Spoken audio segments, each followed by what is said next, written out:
Sishanovsky, and from the European delegation in Sri Lanka. Most of you, I'm sure you already know him because he's very active in promoting the research and innovation cooperation of Sri Lanka with the European Union. So I will pass the floor to him for a welcome address. Then we have 4 sessions. I will make a general presentation of Horizon Europe just to understand what it is and the general context and the main sub-programs of this huge framework program. Then my colleague Matthias will present the core part of Horizon Europe, the so-called Pillar 2, the collaborative research projects, the clusters.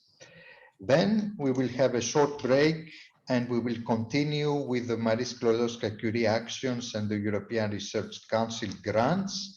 There we have mainly mobility and research mobility schemes under the Marie Sklodowska-Curie actions, and also huge research grants through the European Research Council. Finally, in the last session, I will present some modalities and tips, if I may say, on the approach each of us needs to use in order to participate in Horizon Europe.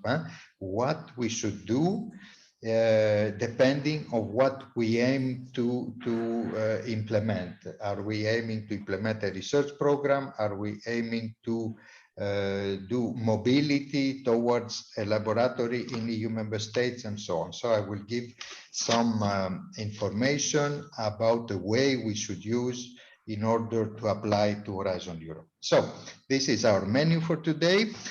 As I told you, you can always ask in the chat room and one of us will immediately reply. Meanwhile, please mute your micros and your videos in order to improve the connectivity. Now, I have the pleasure to pass the floor to Mr. Ludovic Sishanovsky from the EU delegation for a welcoming address. Ludovic, the floor is yours. Thank you, George, and thank you to the whole team. I'm glad to be here with you today. I hope you can hear me. Just checking. Yes, absolutely. Yes, perfect. Okay, very good.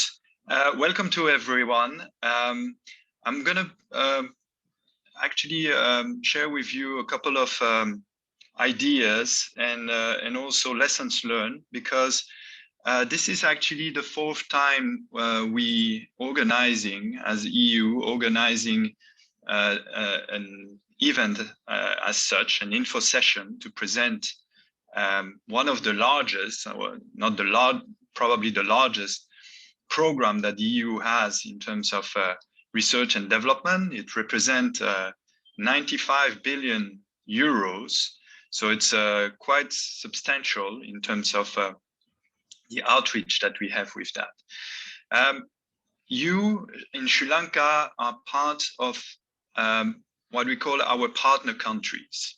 So the Horizon Europe, Horizon 2020 and Horizon Europe is a collaborative platform. I think this is very important to understand, that research and development is now more than ever a matter of collaboration between the different institutes within the EU, but also with our partner countries outside of the EU. And George knows very well, because he has been working also around Europe in the neighborhoods.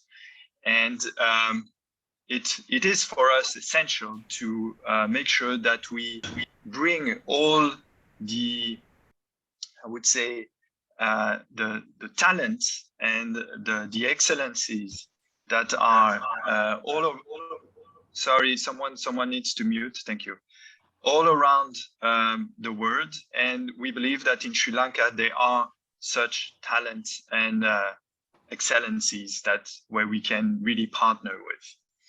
A couple of lessons learned, because as I mentioned, this is not the first info session, and a lot of the previous info sessions have gathered a lot of people.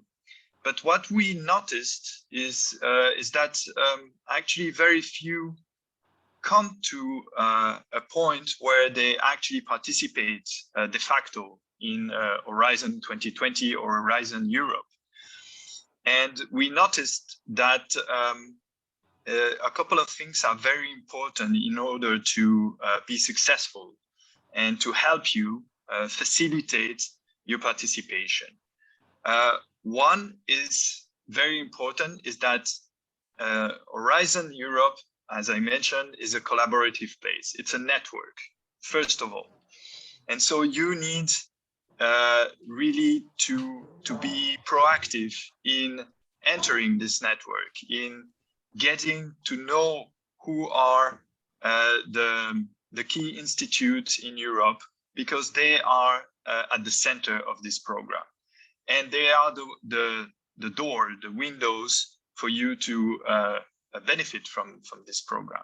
So that's very important. Building partnership and getting to know what is happening at the European level in terms of research is essential for you to actually benefit from this. The second thing is, I think whether this is, there are different programs that George will present. It can be for individual researchers, but it can be also for universities. I think it's important for all of you to make sure that you get and understand what is the framework, what are the policies in the EU, what is this program about. There are hundreds of different calls, there are very different programs. So it's sometimes difficult to navigate. I hope George will and his team will help you to do that. Sorry, I have again, yeah, please switch off your mic, thank you. Will help you to navigate and to find the best entry point for you, but you have to be proactive. You have to go on the website, you have to look at what is happening, what are the main area of research in the EU, and you need to connect, you need to align. You cannot be alone doing your own little research on very specific topic. You need to be connected, and that I think it's essential. You have also to think in the long term. You have building this network and those relationships takes time.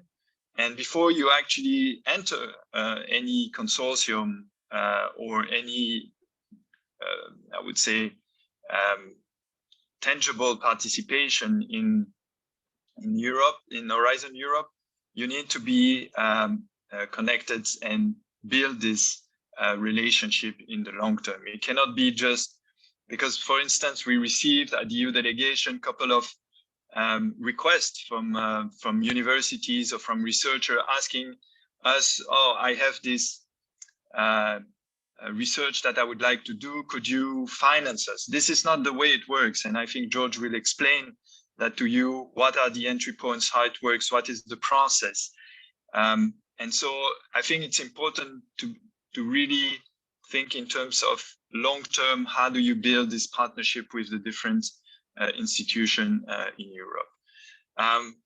There has been, if we look actually at the figures, also the stats that are available, and to look how Sri Lanka has been, let's say, performing, not so bad, but out of, I mean, in Horizon 2020, it represents only six, I would say, participation or participant, 6 projects representing 2.5 million euros.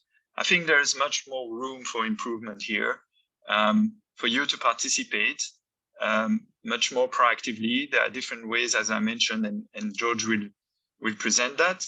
So I think it's important for you to really look at those opportunities and not think in the short term how I can get the funding, but more how I can really bring the research into light, into the European research area, to make it visible and benefit from the network effect. I will stop here. I'm sorry I've been a little bit long, but I think those are essential points. George probably will pick up on some of them. And thank you very much for participating in this important info session. Thank you very much, Ludovic, for these pertinent remarks, and in particular about networking, and which is the key word when trying to participate in an Horizon Europe project.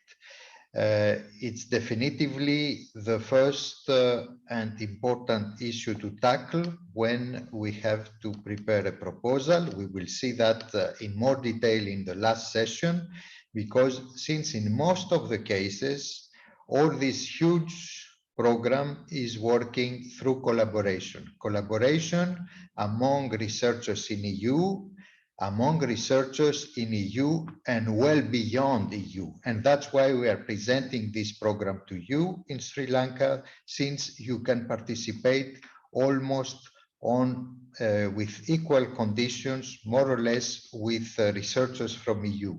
You can take part in a consortium, you can get funds from that. You will be on an equal level with your partners in EU when working on a project with them. So networking is a key word, and we will see, and I will give you some tips at the last session about the approach for entering such projects and preparing applications. Now, before starting our first session, I would like to present briefly myself and also my colleague, Matthias. So myself, I'm George Bonas. My background is in chemistry. I started as a researcher in a research center several years ago. I have been involved very early in the predecessors of Horizon Europe. I was luckily successful in applications, so I know the job, if I may say, from the researcher's perspective, even if later on I moved to science policy and international cooperation in science and in research and innovation. So these last 20 years or more, I'm working mainly in promoting the cooperation between the European Union and countries outside the European Union.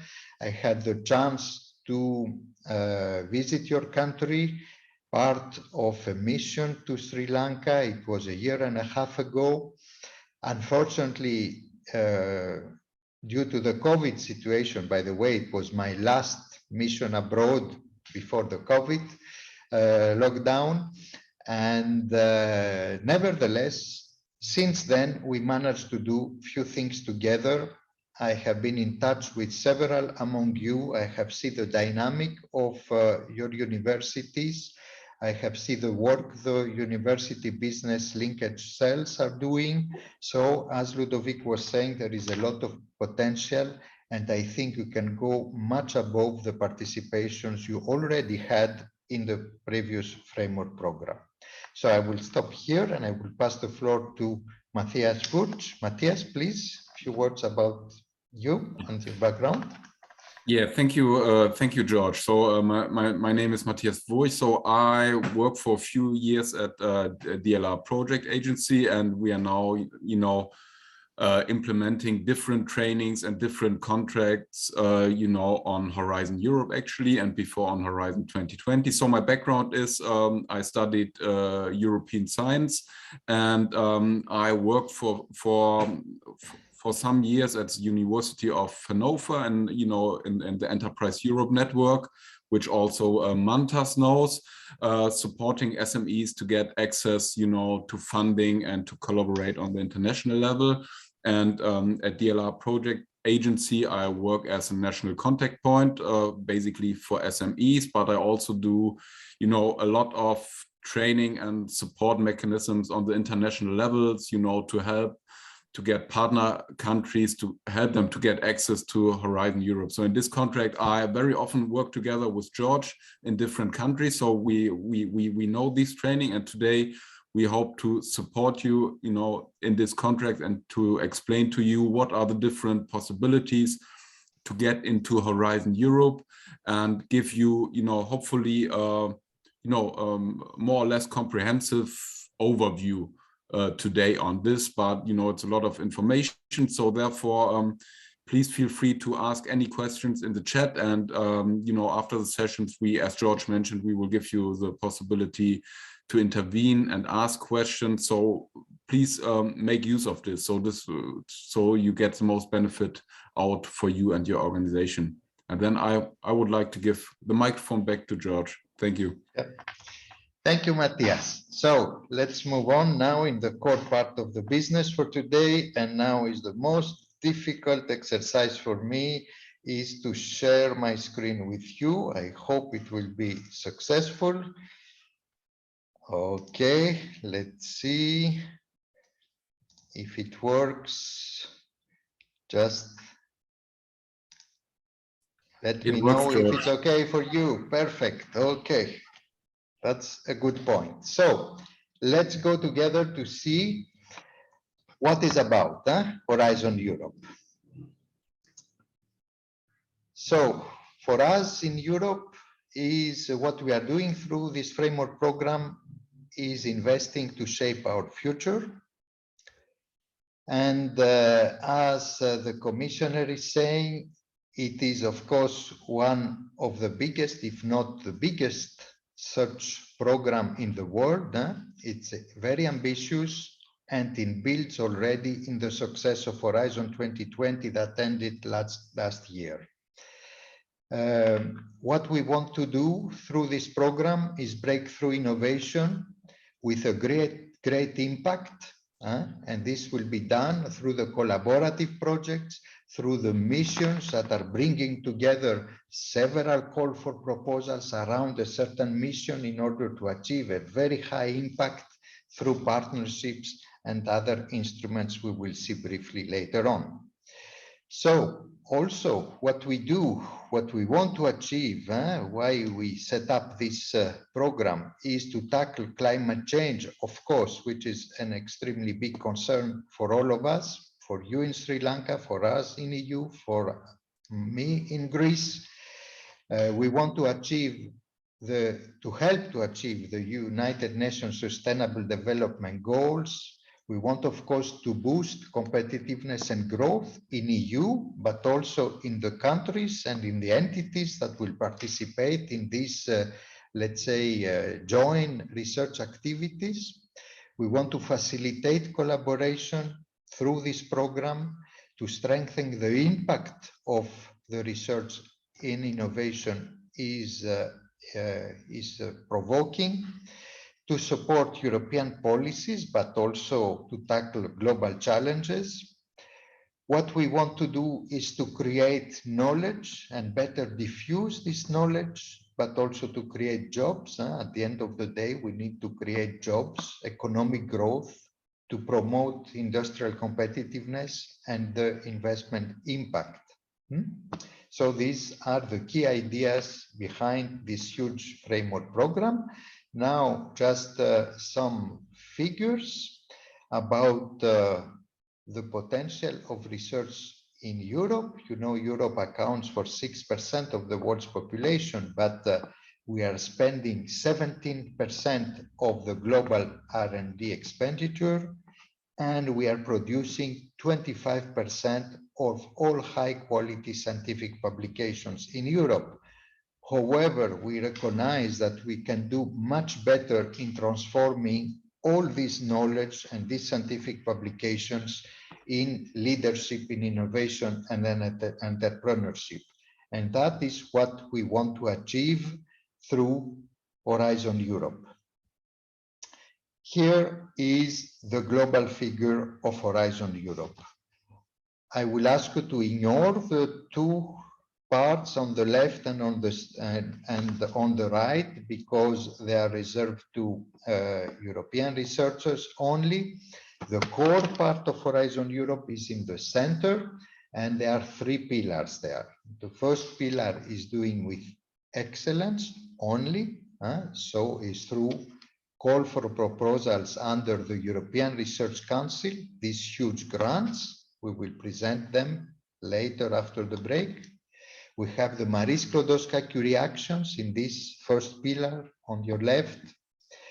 These are mainly mobility schemes for postdoctoral fellowships, for staff exchange, for joint doctorates, and so, for doing research in another country. So from Sri Lanka to EU, from EU to Sri Lanka, from Greece to Portugal, from Portugal to Finland, and so on. The second pillar, in the center, global challenges and European industrial competitiveness. This is the core part of Horizon Europe. Here we talk about clusters, 6 big clusters that you can see here briefly. We will go we will present this deeper later. So here we talk about collaborative projects. We talk about consortia that they will apply jointly to tackle the research topic that is published there.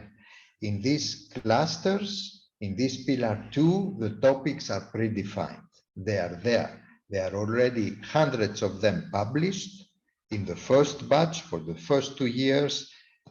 Other hundreds will come in the next 2 years, and so on. This is the big difference between pillar 2, where the topics are predefined, and pillar 1, where you are going with your own research idea. Your own, it's bottom up, it's your own research idea. You can apply in pillar 1 at the European Research Council and in Marie Sklodowska-Curie actions. Finally, the third pillar is doing with innovation in Europe through the European Innovation Council and European Innovation Ecosystems, and something a little different to the European Institute of Innovation and Technology. So these are the core parts of Horizon Europe that we will see in a little more detail. We can see here the global distribution of the budget. As Ludovic was saying, the whole budget is about 95 billion euros for the 7 years period that started this year. And we see in purple that the biggest part is dedicated to the clusters, to the global challenges and European industrial competitiveness. The second bigger part is dedicated to excellence. These individual applications, these applications with our own ideas for the European Research Council grants and for the mobility schemes. The other parts are a little smaller and are also to some extent more reserved to the European researchers. Now, let's see some figures. Already in Horizon 2020, the predecessor program, we had participation from 150 countries around the world, working with European researchers under different projects. When someone participates in a framework program project, Horizon 2020, the predecessor, and we hope also in the new one, he's publishing, and he's publishing a lot, and in top quality journals. We have seen that someone has 3 more, let's say, chances to publish among the top 1% cited publications by working on a project funded by Horizon 2020. We can see also other figures. They are in here. We know that a lot of investments will be dedicated to climate change, which is a big concern of all of us. We know also that the framework program is very much demanded. We have seen a doubling in the applications that have been submitted in Horizon Europe compared to the past. And we have also estimated that we have a 90% labor productivity increase thanks to the participation in framework programs, European framework program projects. Now, Horizon Europe. What is our ambition with this framework program? First of all, to fuel the EU's scientific and technological excellence and to strengthen the European research area. So here we talk about science and technology. So it's one of the ambitions, is to boost science and technology, is to tackle policy priorities, including the Green Deal and the digital transitions, and to support the Sustainable Development Goals. So these are societal objectives, if I may say, of the framework program. And finally, we want to boost the Europe's innovation uptake, competitiveness, and jobs. So to boost the economy, to have impacts on the economy.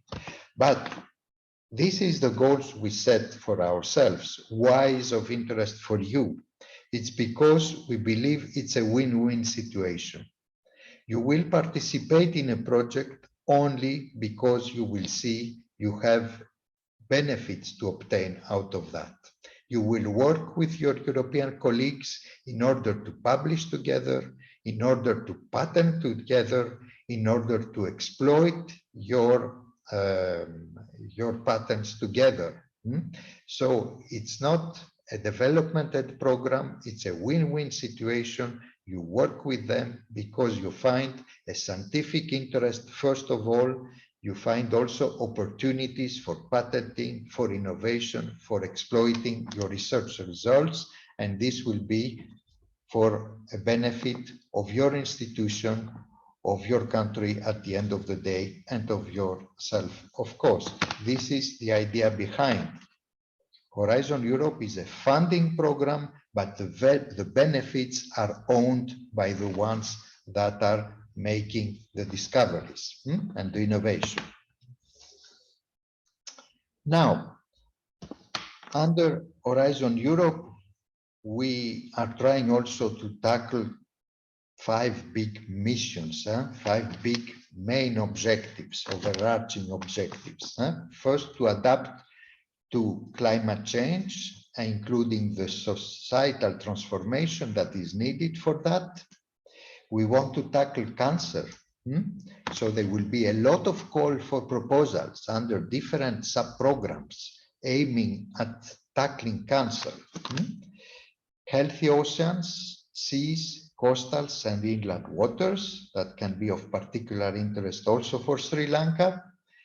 Climate neutral and smart cities, there is a lot to do in that field, and it's also connected to the climate change and the mitigation and measures that we need to take. And finally, soil health and food. It's not only producing food, but we need also to think about the soil health. Here are a few more words about these missions that are groups of call for proposals that jointly converge somewhere. So it's conquering cancer. We believe it's a mission possible, not impossible, but possible. So there are targets for 2030. So to save more than 3 million lives by that year, living longer, living better, and so on.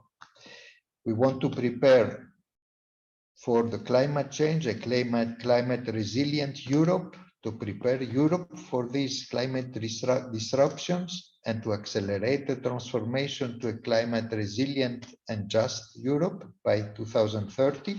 Just Europe, because all this transformation needs to take into account all the societal parameters.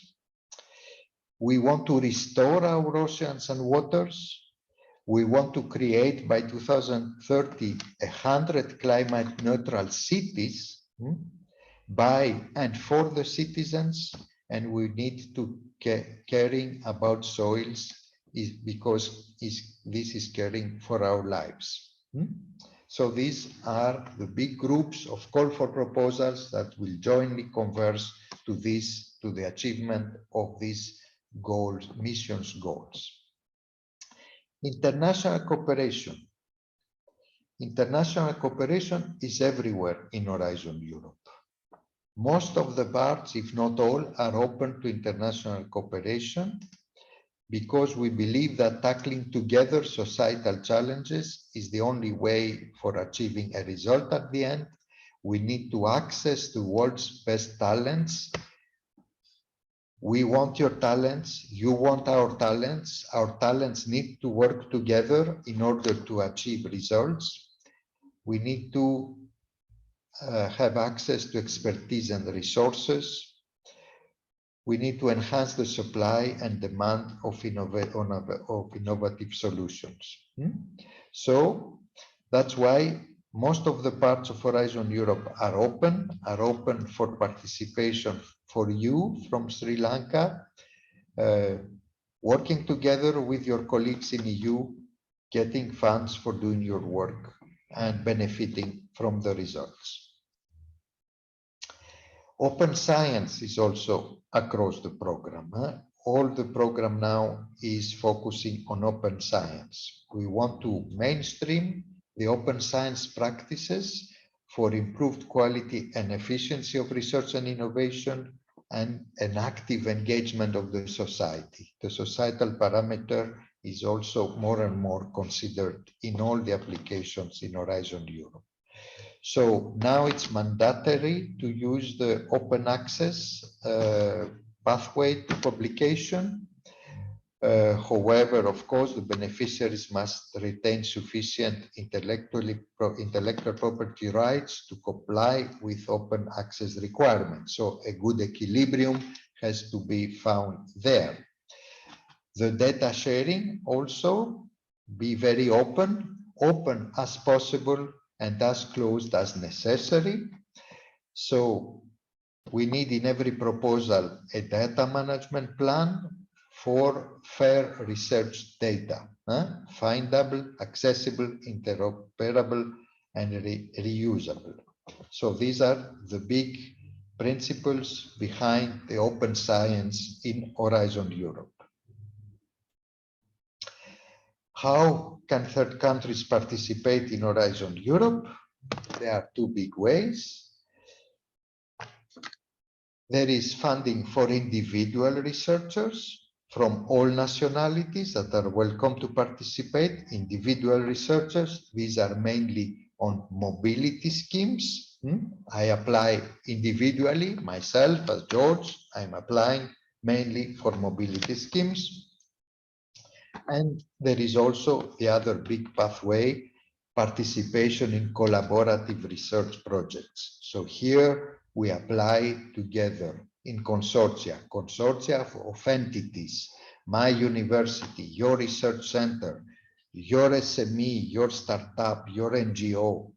We are creating consortia and we apply to tackle one research topic.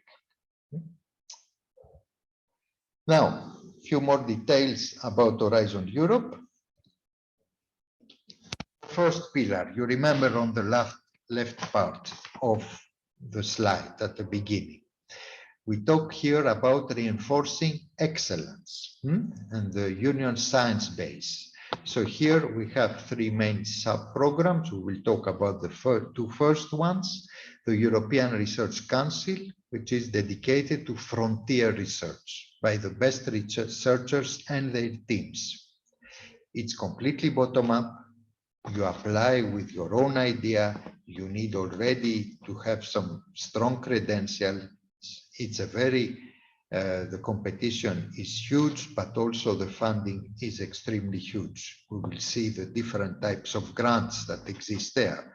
So you apply there as principal investigator and you're getting a very large grant in order to set up your team, to hire young researchers, to buy equipment, to do everything. There are huge grants for frontier research.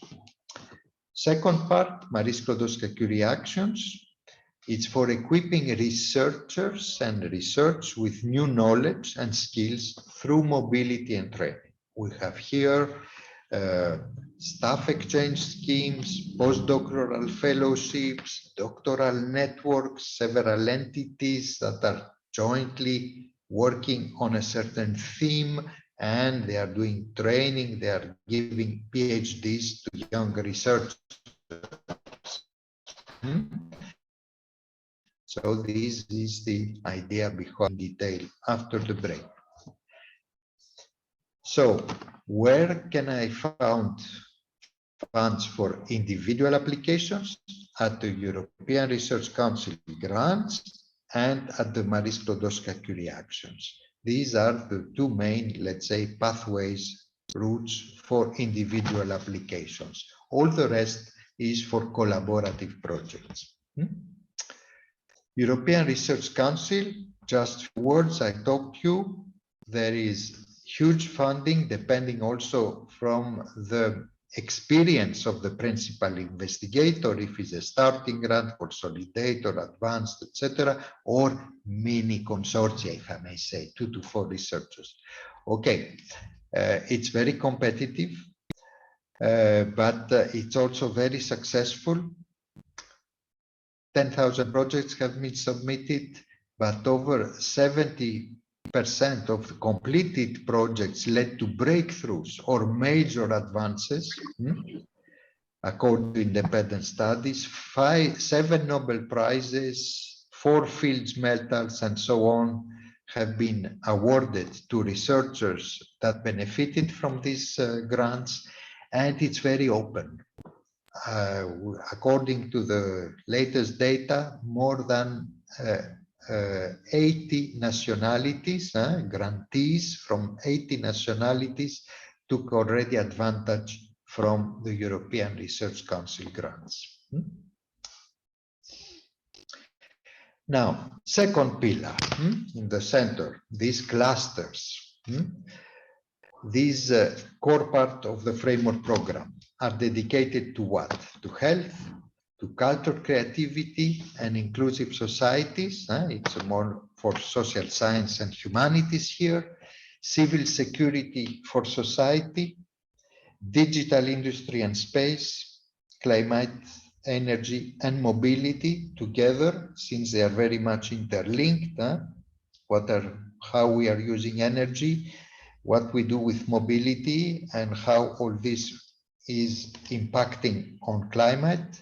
And finally, food, bioeconomy, natural resources, agriculture, and environment.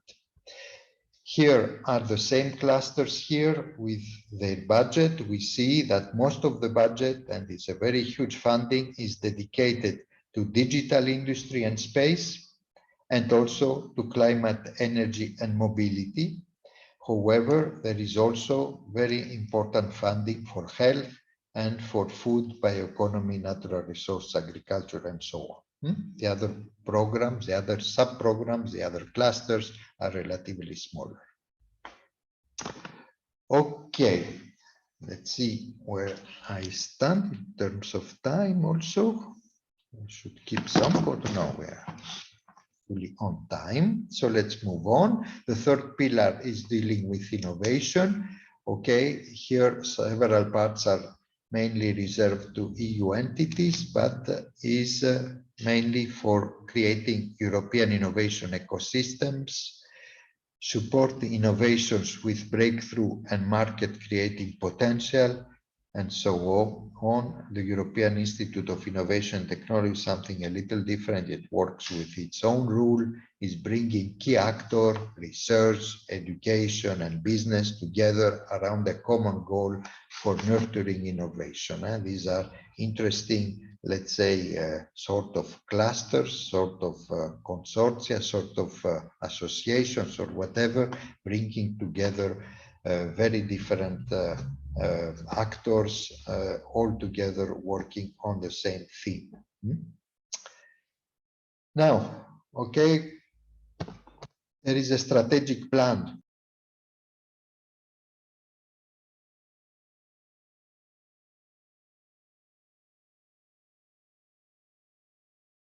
Unmute. Can you hear me now? Now we hear you again, George. Okay, yeah, there was an interruption. Sorry for that. So there is a strategic plan, how to identify the missions, what should be the key strategic orientation. So this is a little internal EU cuisine, if I may say. So let's move ahead. Okay. The first strategic plan is for 3 years, to 4 years, 2021, 2024, or 5 years, I don't know. Okay, but this is too much internal. What is more important for you are the so-called Horizon Europe work programs. What are the work programs? Okay, there are some general text adopted concerning the overall structure of the framework program of Horizon Europe, the overall budget, and all these kind of things. But how this is implemented from this year until the end of the program in 7 years is through the work programs. And the work programs are for 2 years, and they are defining the exact content for these 2 years. What will be funded, which topics, if we talk about topics, which cut-off dates, if we don't talk about cut-off dates, but open applications, like for the individual applications, what budget for each topic, what budget for each part of the sub-program. So the work programs are really the documents that contain all the information on how the framework program will be implemented. It's a document, they are documents. If you Google Horizon Europe work program on health, you will get a PDF document of 150, 200 pages, it doesn't matter, which contains all the topics that are published in the field of health for the next 2 years. I think it's easier to identify the topics of interest for you through such a document than just playing around the portal, because everything is on the portal. We will see that in the last session. But keep in mind that the work program gives really all the topics with their title, briefly, you can scroll through, and with more details, the call text, the topics text for each one of them. It's a very useful document. You can navigate more easily in such a document, I believe, than navigating in the portal. This is at least my personal opinion. So keep in mind that this 7 years long work framework program is divided in work programs for the first 2 years, work programs for the different clusters, work programs for the Marie Skłodowska-Curie actions, they are together. A work program for the European Research Council is on the next screen, etc., etc. So these are documents you can easily download. They are public. You can find them extremely easily by Google, through Google Horizon Europe work program. Okay. I think we are approaching the last slides. Okay, there is some continuity. If some of you already tried an application or already get some funds from Horizon 2020, there is a continuity and consistency for you as beneficiaries. So there are no tremendous changes. There are some improvements. The funding rate is again at 100%, and it's very attractive, with few exceptions when we talk about innovation actions.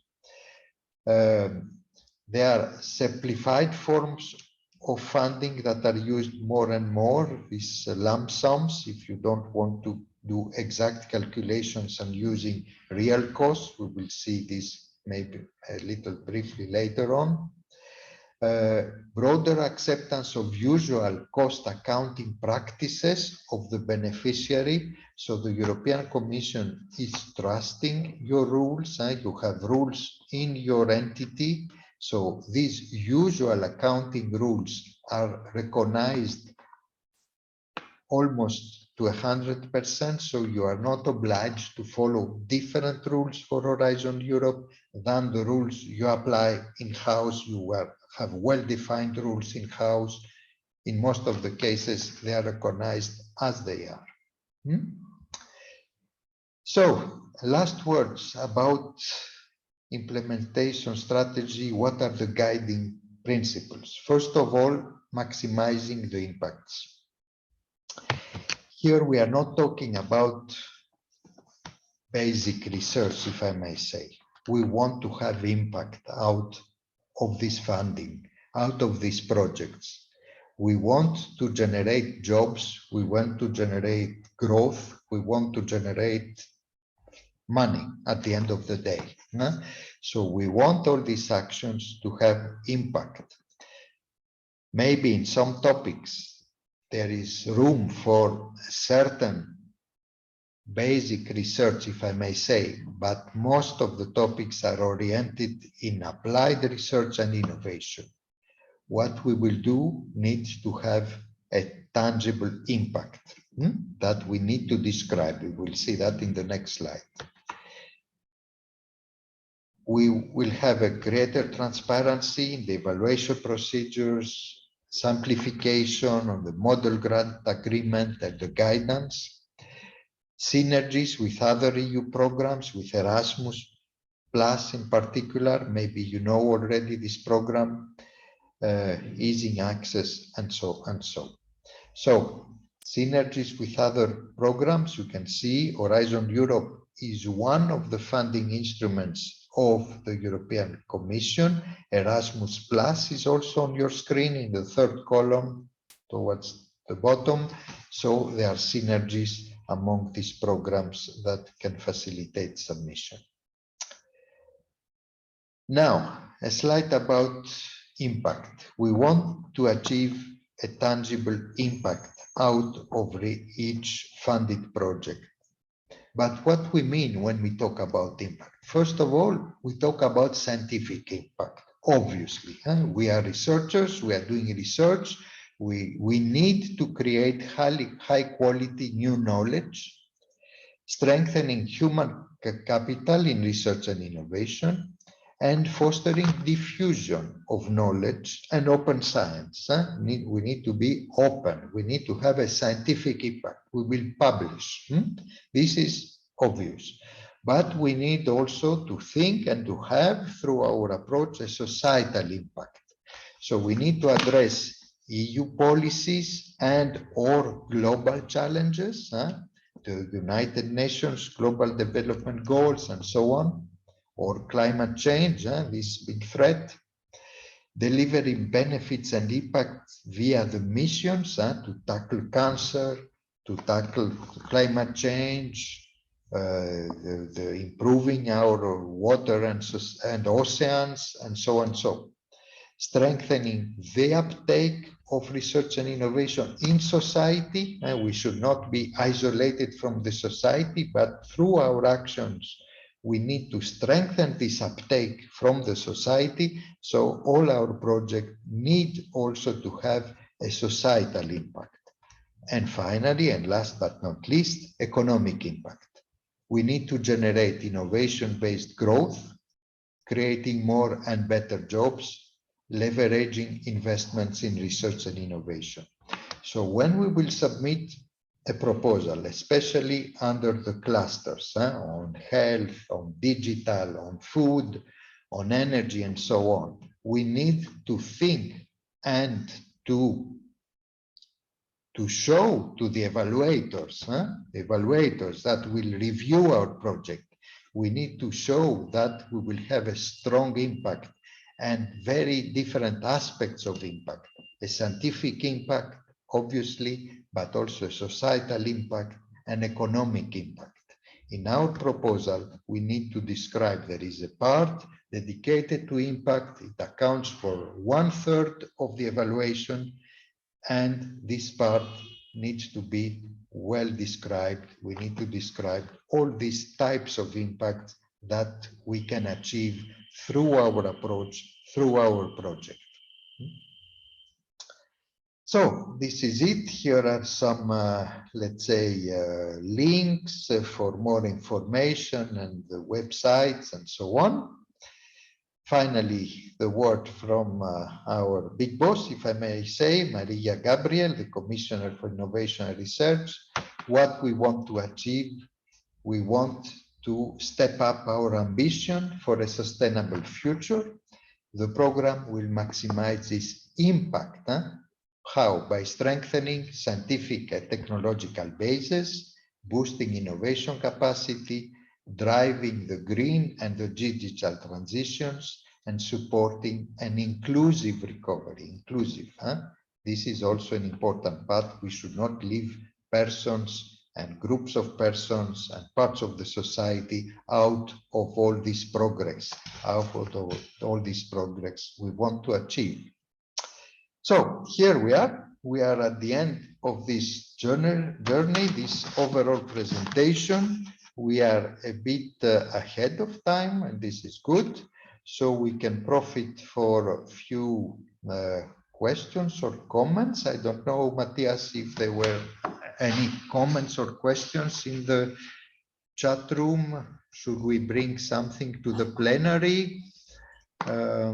Colleagues, you are free either to ask in the chat room or to unmute and to ask something concerning this overall presentation before going deeper to the different parts and in particular to the pillars. No, thanks, George. I think all the participants were listening to you. We did not have questions until this moment on the, on Horizon Europe in general or on your presentation. So, but maybe we give the participants a bit of time to think about it. So while we are talking, so please, if you have any questions on this, feel free to to post this in the chat or raise your hand and we will unmute you. Or I don't know if participants can unmute themselves.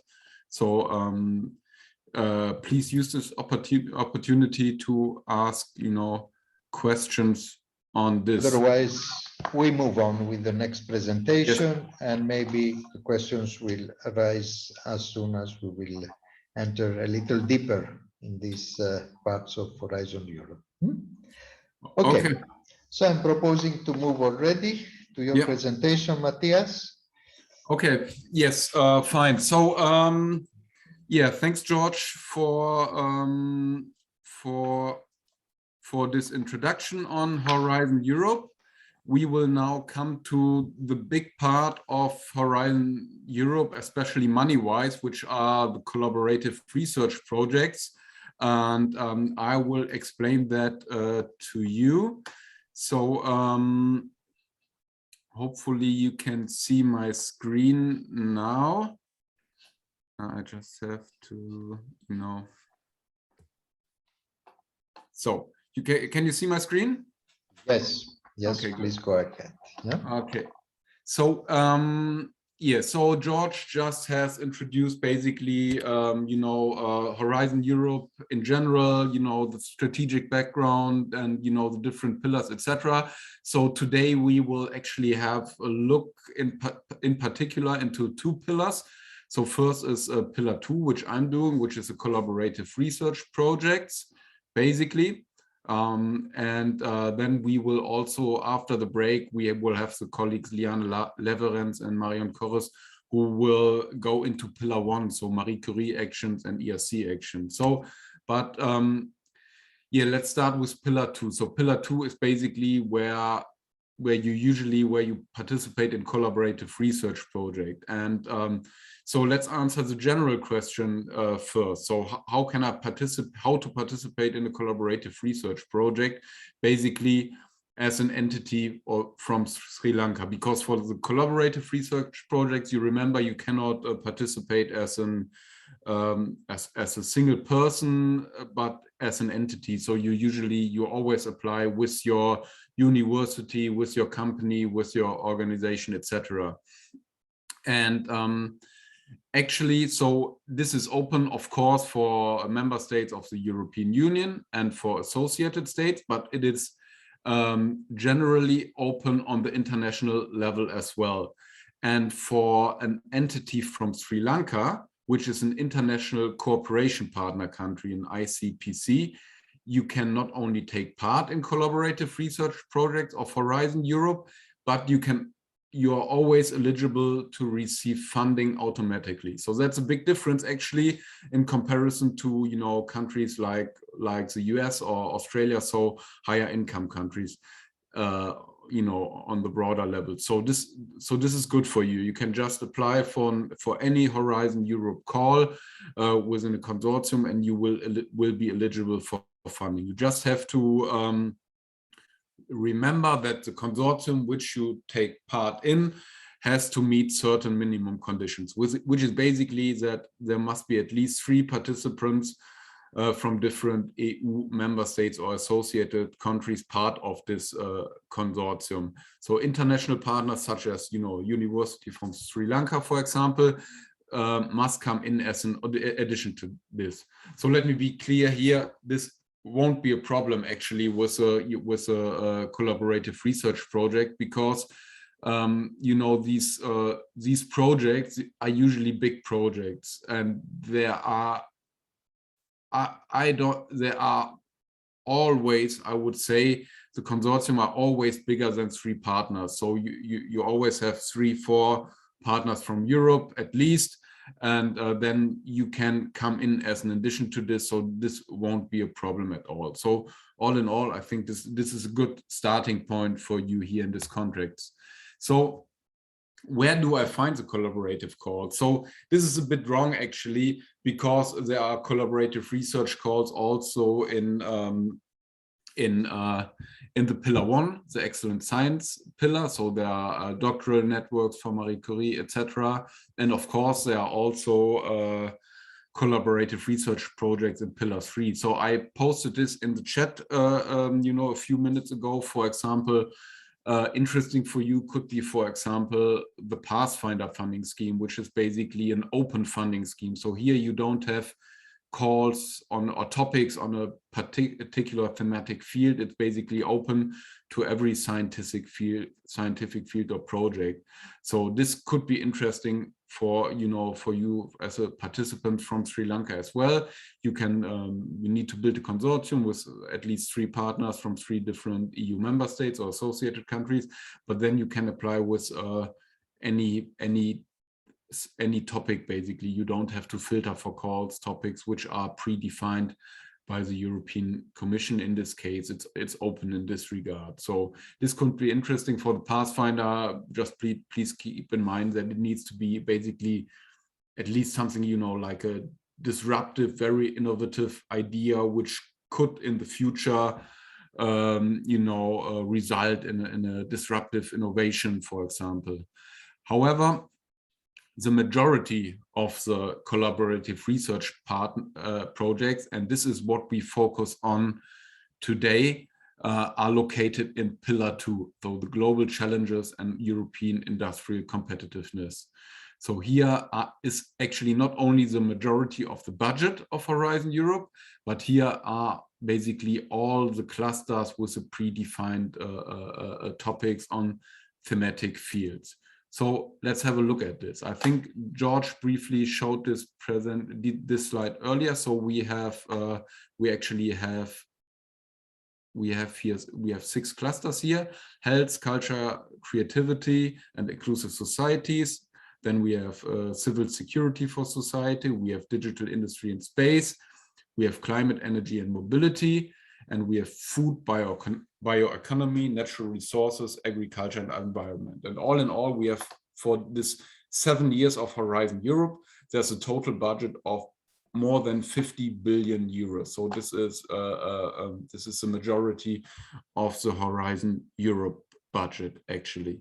So now we will have a look at these clusters before I will finish my presentation, you know, to give you a bit of a background, you know, concerning the conditions, how to participate, what you keep in mind, especially in regard to collaborative research projects.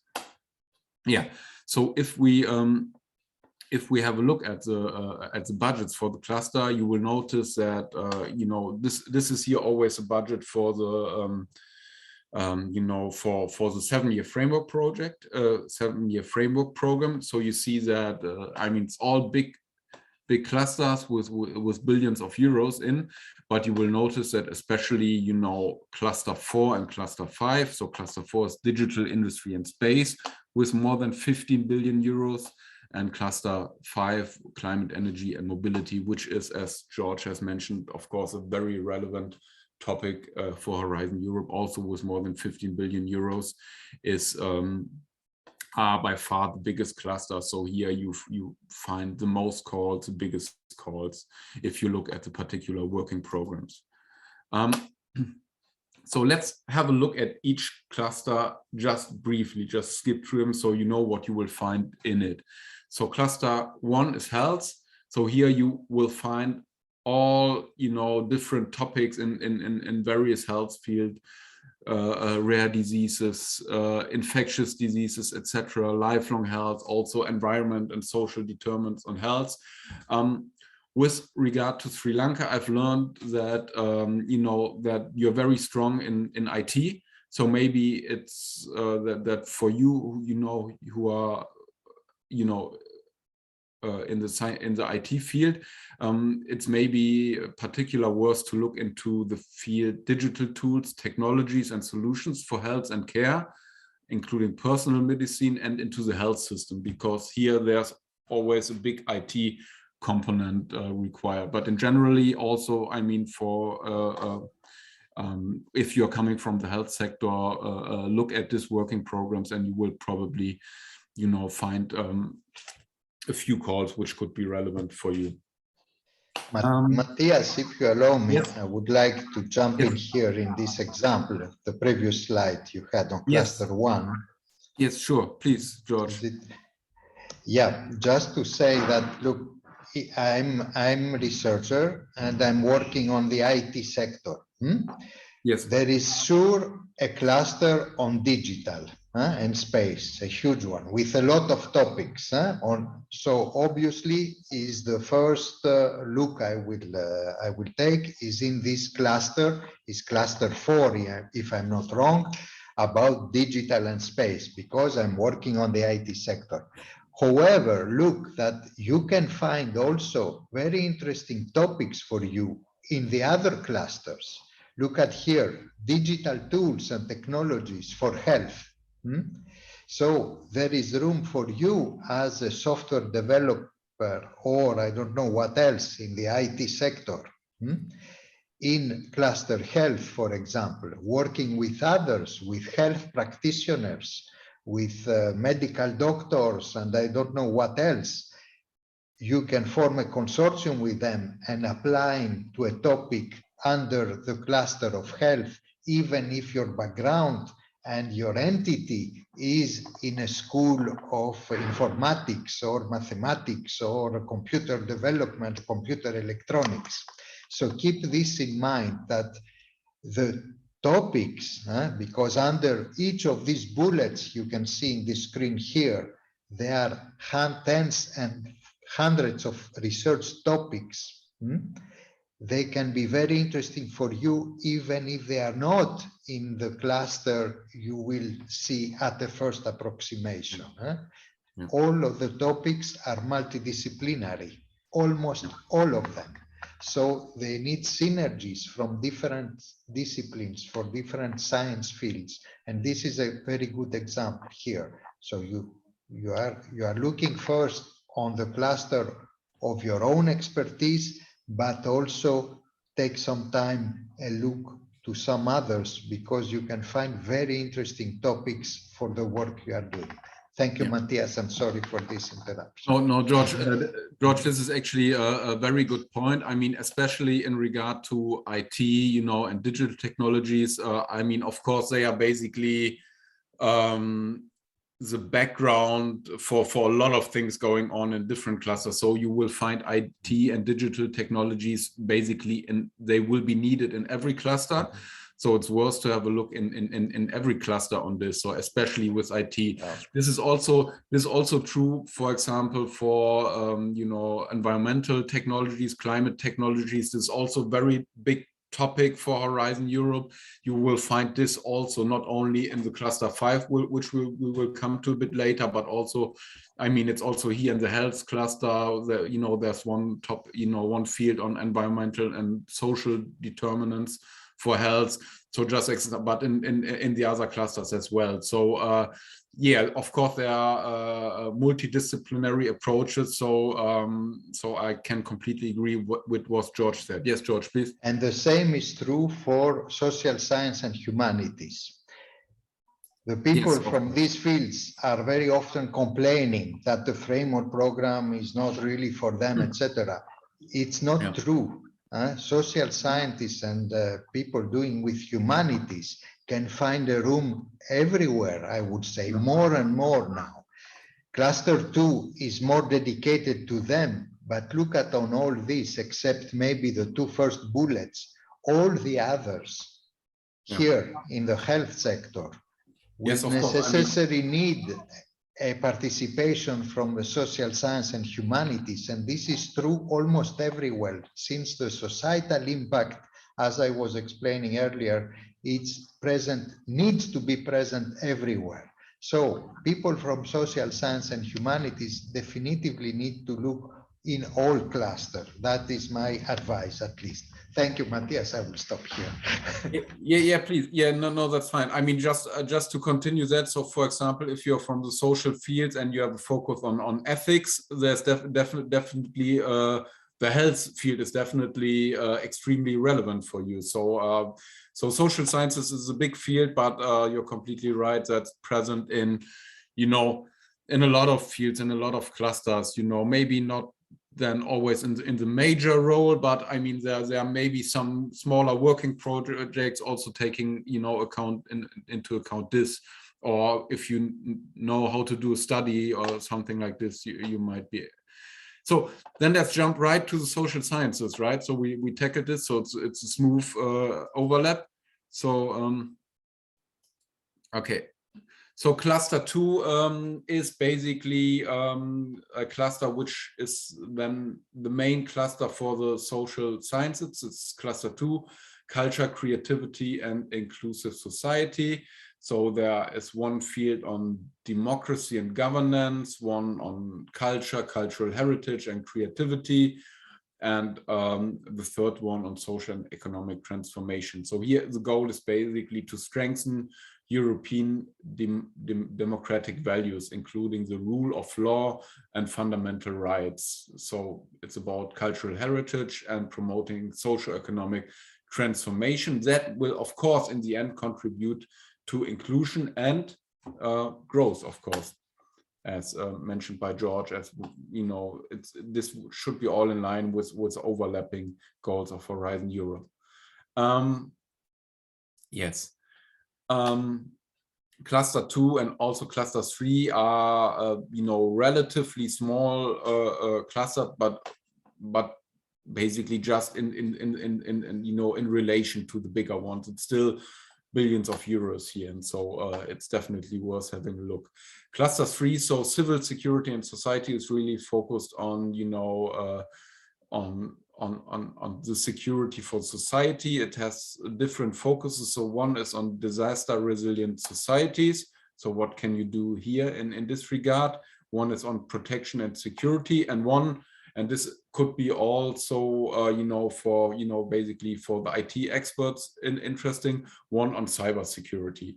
So basically this cluster has a vision to support wider EU response to security challenges. So could be digital challenges, could be environmental related challenges, different kind of challenges. And the goal, of course, is to protect and for this purpose supporting a competitive European civil security industry sector as well. So it will address the challenges arising from such threats like terrorism, crime, like I said, including cybercrime, as well as natural and man-made disasters. So basically also the environmental fields and disaster coming out of this. Yeah, so let's come for to the big clusters, and maybe the cluster most relevant for Sri Lanka. So cluster 4 is digital, industry, and space is a cluster. So it has a total budget of more than 15 billion euros for the 7 years of the framework contract. And you find various fields. So one is artificial intelligence and robotics. So one is advanced computing and big data. Next generation internet is one. There's one on, basically fundamental digital technologies and also quantum technologies included there. There's one field on emerging enabling technologies and also on production technology. So more on, in the hardware area. One on materials, advanced materials, and also here you find, of course, the clusters, the fields which are related to the environmental and climate change field. So one on low CO2 and in industry, and one on circular industries. So one field which could be also interesting is on space, including Earth observation. So for you, if you come from the digital field, look at this, go to the funding and tenders portal, look at this cluster 4, download the working programs, and screen the calls here. Maybe there's something, maybe you find an interesting topics for you and your organization. So the goal, to put it in a nutshell, is here to reinforce capacities and securing Europe's sovereignty in key enabling technologies. So digitalization and production, and also space technology, to build a competitive, and this is very important, digital, low carbon and circular industry, ensure a sustainable supply of raw materials, and provides a basis for advances and innovations in all global societal challenges. So all in all, also a very broad cluster, you might say. Second real big cluster, I think the biggest one, but it's approximately the same size like cluster 5, is on climate, energy, and mobility. So of course you will find climate science and solutions here. There are a few fields focusing on energy. So, but for example, energy system and energy networks, for example, has also a big IT relation, or big connection to IT topics. Then, I mean, we have energy supply and energy storage. We have industrial buildings and structures in energy transitions. So also on the energy side. But then we also have communities and cities and smart mobility. So here there's a big digital component. And then last but not least, we have clean, safe, and accessible transport and mobility. So of course, here are also digital components included, as well as an industrial competitiveness in transport. So here, of course, the overall goal, and this is a goal which is very prominent in Horizon Europe in general, is fighting climate change by better understanding its causes, evolutions, risks, impacts, and opportunities, and by making the energy and transport sector more climate and environmental friendly, more efficient and competitive, smarter, safer, and more resilient. Yeah. Last but not least, Cluster 6 is on food, bioeconomy, natural resources, agriculture, and environment. So food systems is one big field. Bioeconomy is one big field which could be relevant. And then we have agriculture, forestry, and rural areas, seas, oceans, and water. So one on the water side, and biodiversity and natural resources. Circular systems, again, but here in relation to this food bioeconomy field, and organic innovation systems in the EU. And also one which could be relevant for some of you, we thought would be environmental observations. So the goal here is to protect and restore sustainable managing and using natural and biological resources from the land, the sea to address food and nutrition security, but also in the context of a transition, and this is what we will find basically in every cluster, in the transition to a low carbon resource efficient circular economy. Yeah, so that that was a quick summary basically on the cluster. I knew I really run through the clusters, so the goal was basically to give you a quick impression what you find where. So if you are interested in one cluster or one field that I mentioned, so the way to operate now would be basically to go to the funding and tender portals and look at the working programs, because there you find, you know, the concrete calls with the budget, etc., and you can, you know, you can filter out the right calls for you. But so the goal here was just to introduce these clusters in general to you, to show you where you can find what. But you know, I mentioned before that generally you can participate in and receive funding as a participant from Sri Lanka in every topic, in every call, which is true.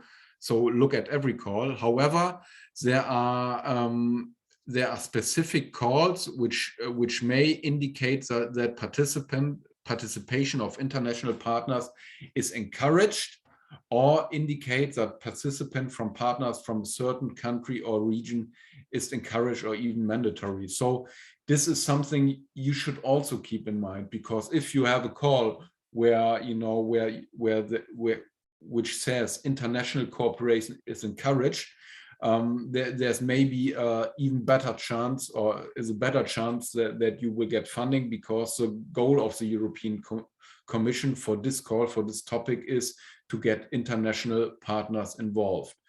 Even better would be if Sri Lanka as a country as such is mentioned. So if it said so, participation from Sri Lanka is encouraged or mandatory.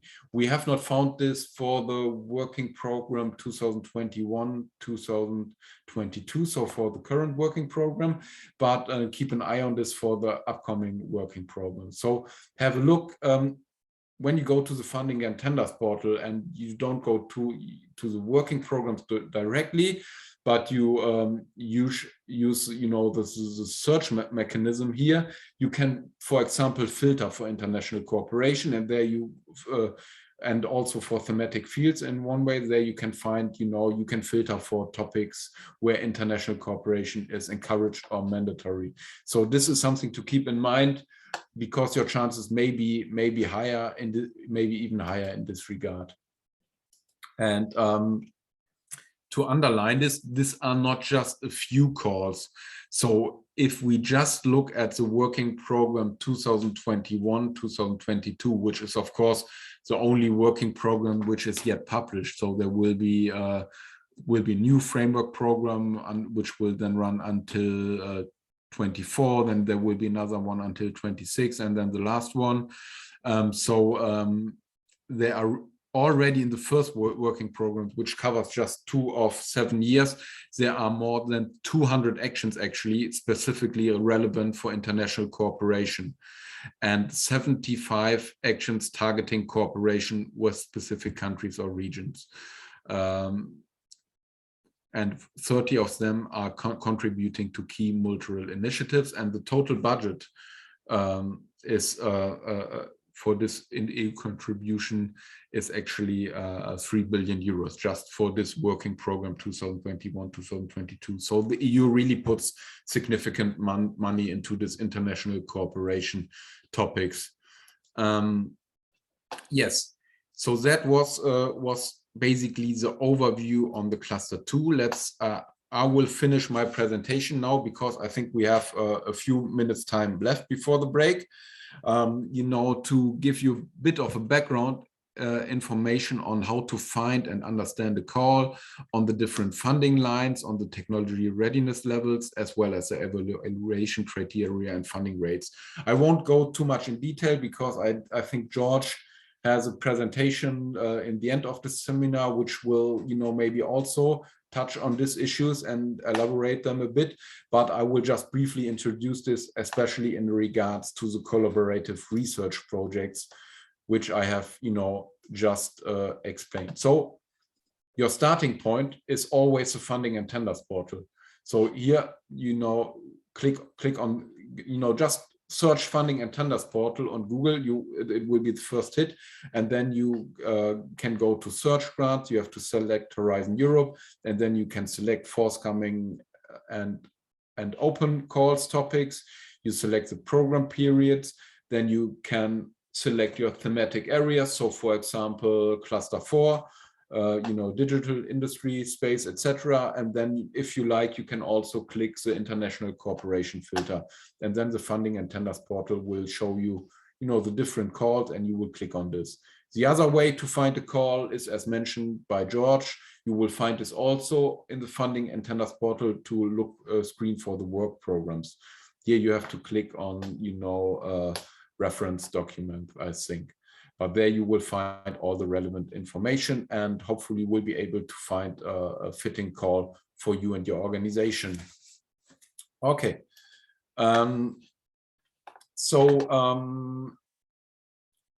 What type of actions do we have? So we have the individual project, which will be tackled later, and then we have the collaborative research project. So here there are different kind of projects. There are research and innovation action, coordination and support actions, innovation actions on the collaborative research projects on Marie Curie.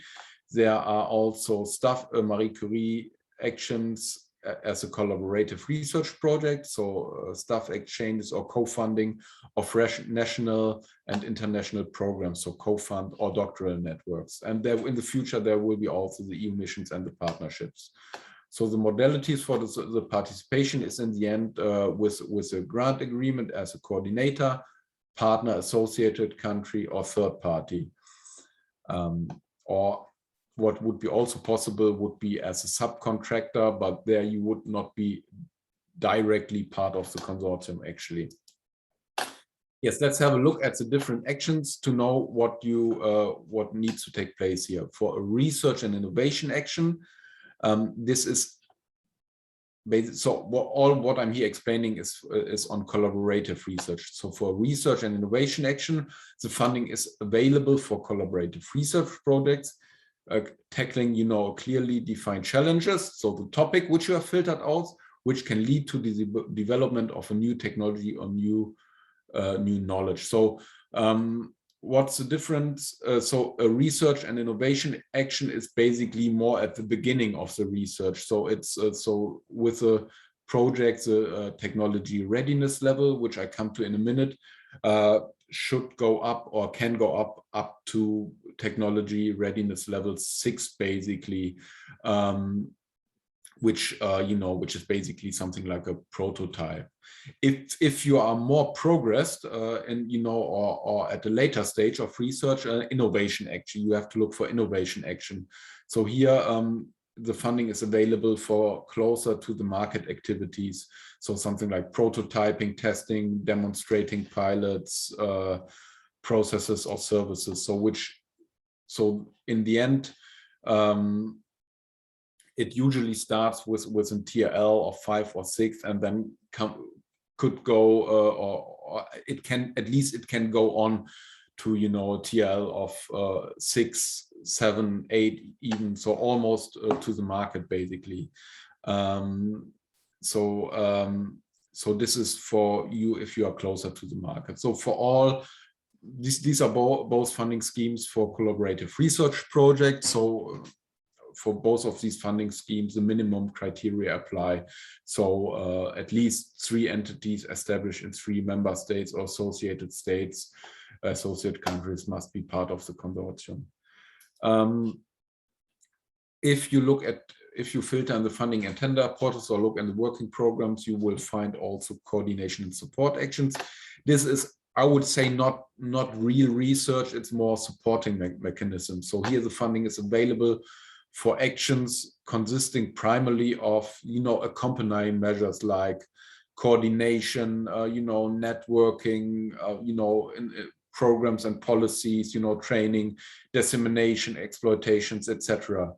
And here you actually don't have this minimum criteria, but usually you also apply with the consortium here. So in the end, there's not such a big difference. Okay, let's have a quick look at the technology readiness levels. So it's very often indicated in the topics at which level of research the project should start and where it should go. So therefore, the EC is here always referring to technology readiness levels, so defined technology readiness levels. So it's used as a measurement of the maturity of the particular technology. So if you have a look here on the left side, so technology readiness level 1 would be like basic technology research, so on a really academic level. Then you progress to research to prove the feasibility, which is usually like 2 to 4, and then into basically technology development, and which is between 4 and 5, and technology demonstration. So here you basically can already demonstrate what you have in a at least in a test environment, and then you progress closer and closer to the market. So technology readiness level 8 would be like where you already develop a system or extend the operation of protection of hardware, and not demonstrate in the real environment basically.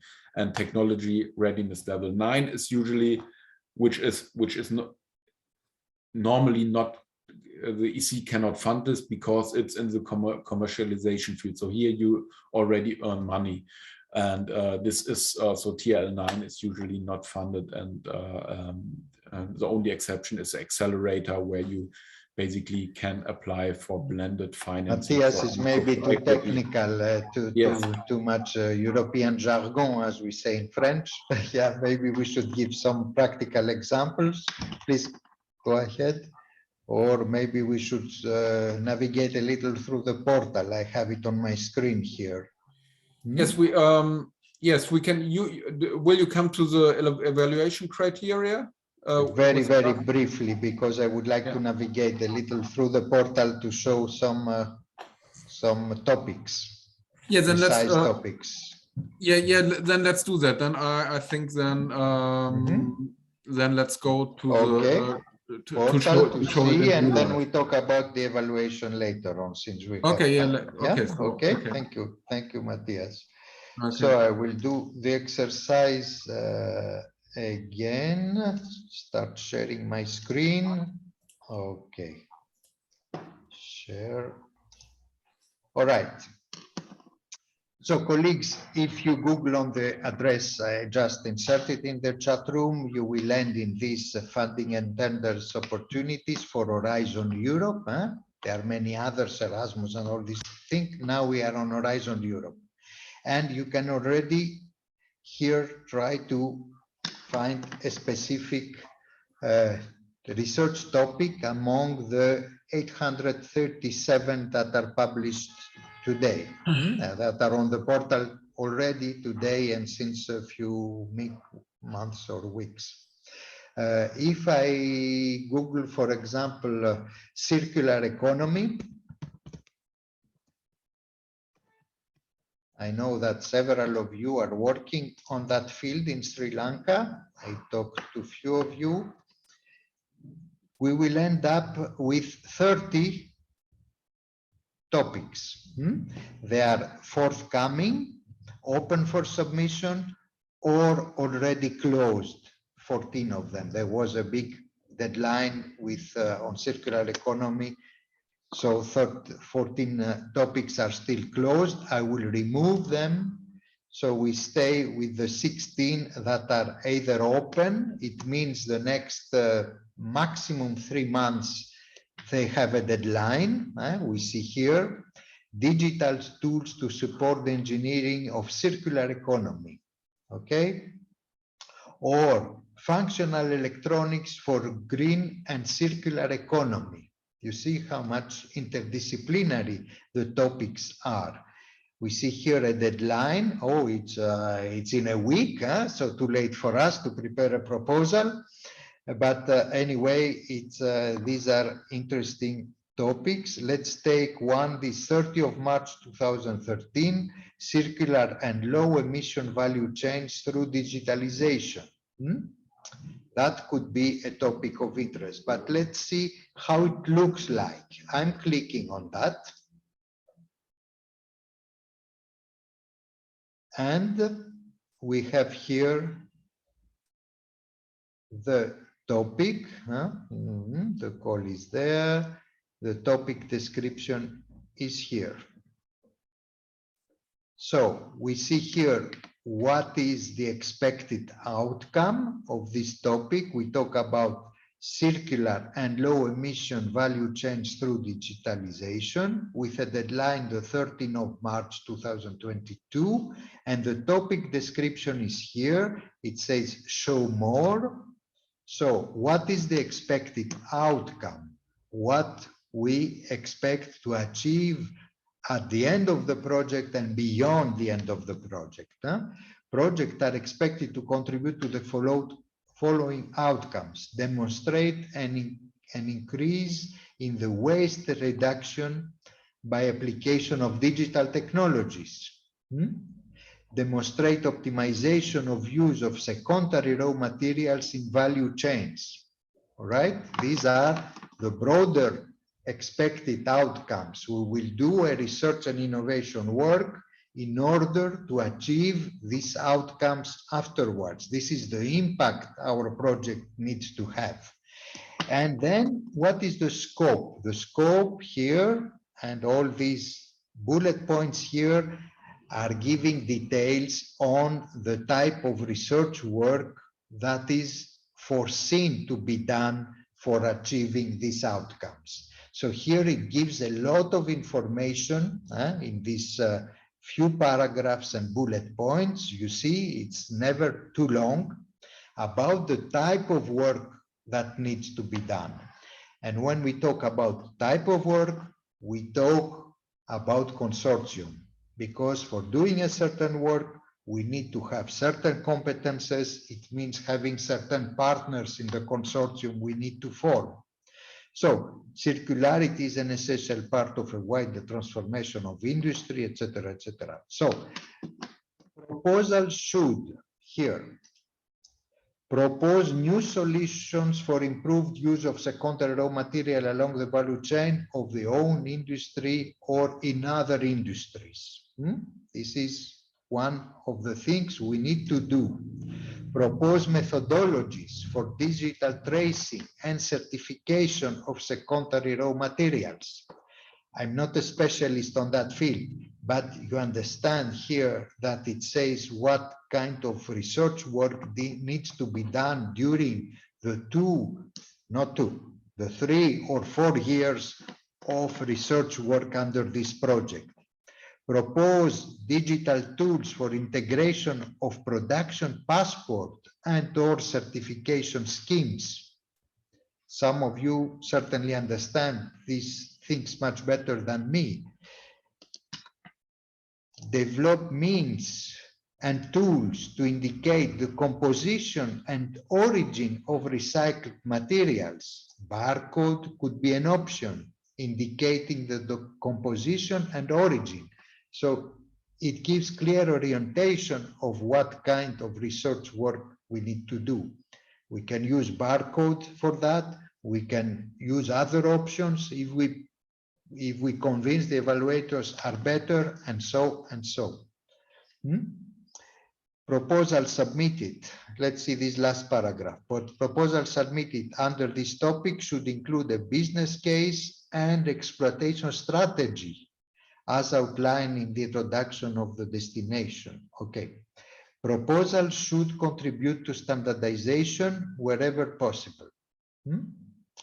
Should include a business case. So it means we need definitively businesses in our consortium. We need people really on the field doing that business. We need to try to test, to demonstrate our new approaches in a real environment. So this is a typical description of a topic under the clusters. It was chosen by chance. We can see another one in a completely different field. What we could propose, I don't know. Let's try I don't know. Any idea, Matthias? Someone?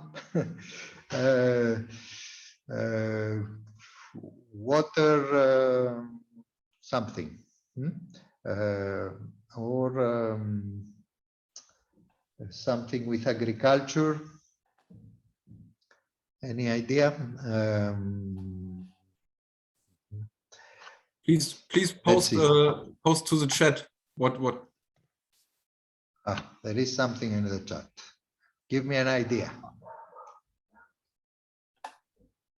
What's there? George, I had one question on where we can find mathematics in Horizon Europe. So can we search for that? Mathematics, difficult. I don't think, but we never know.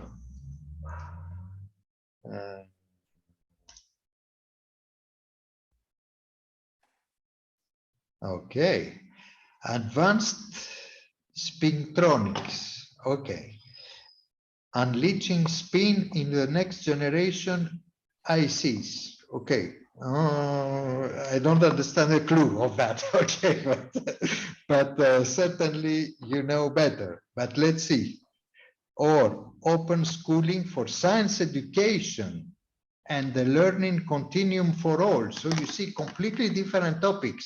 In one, we talk about spintronics, and the other, we talk about education sciences. So I don't know which one we should tackle. Let's try the spintronics to see how it looks like. Again, same layout. The topic description is here. I need to close the chat room text. Okay. Topic. Please note that. What's that? Call. Advanced picture. Okay. Topic updates. Topic description. Okay. So more. Expected outcome. It always starts like that. What's the outcome, the impact beyond the duration of our project? What will be the result of our project after its completion? What the impact in the society and the economy? Proposal results are expected to contribute the following expected outcomes to all of them. These disruptive speech-based hardware components. Okay, it's Chinese to me. Sorry for that. It's Greek to you. So I cannot understand, but you see here you have always a short description of the expected outcome and then the scope, what kind of techniques, of methodologies, of approaches you need to do during your research work in the 3 or 4 years period. It's here. Maybe the word mathematics should exist somewhere here. That's why it popped up in our search, because it searches not only in the titles, but also in the text of the course. You see that the topics are short.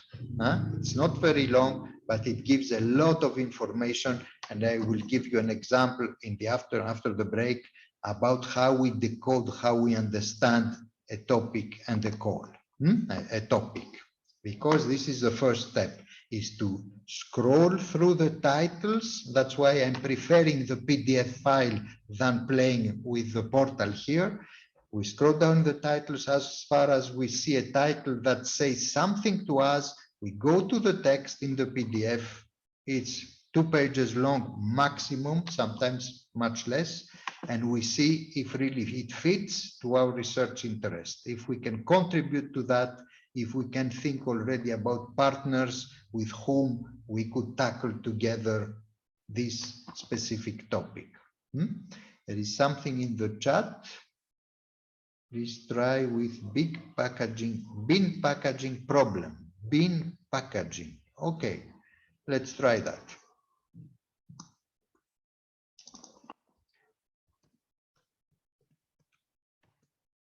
Let's see. 0. No chance with this topic. Okay. Anyway, do bin packing. It's not packaging. Big, it's packing. big packing. Big packing. Let's see our chances with that. Oop, no, it's too specific. But maybe it's part of, I don't know what it means, big packing, but anyway, certainly it can fit to a broader topic. Maybe it's not explicitly mentioned. Bin packing can be one of the approaches to be tested in the context of a broader topic. Okay. Organic agriculture, one last one.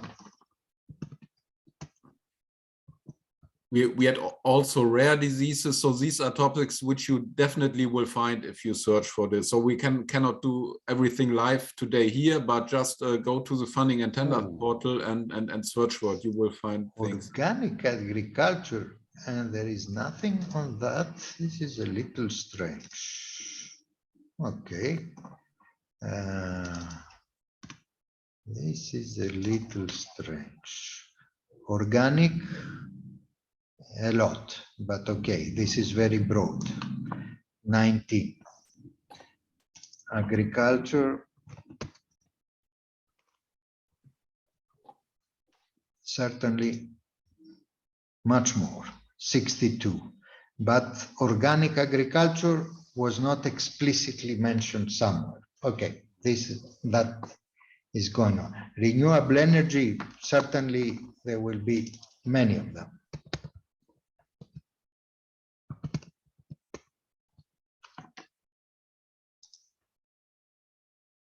Yeah, 47. So you see, there are a lot of topics. Each one of them is a topic.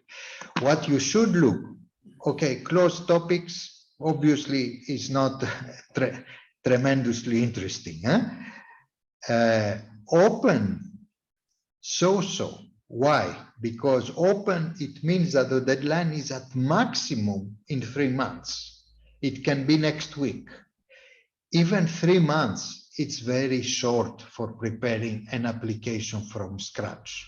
I strongly advise you to look first to the forthcoming ones, the ones that will be published from 3 months to 2 years.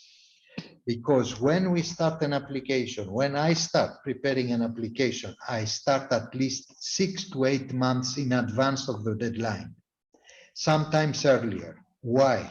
Because the most decisive part is to secure a consortium, to identify other partners that would have an interest in working with me on a specific topic. So I will contact Matthias.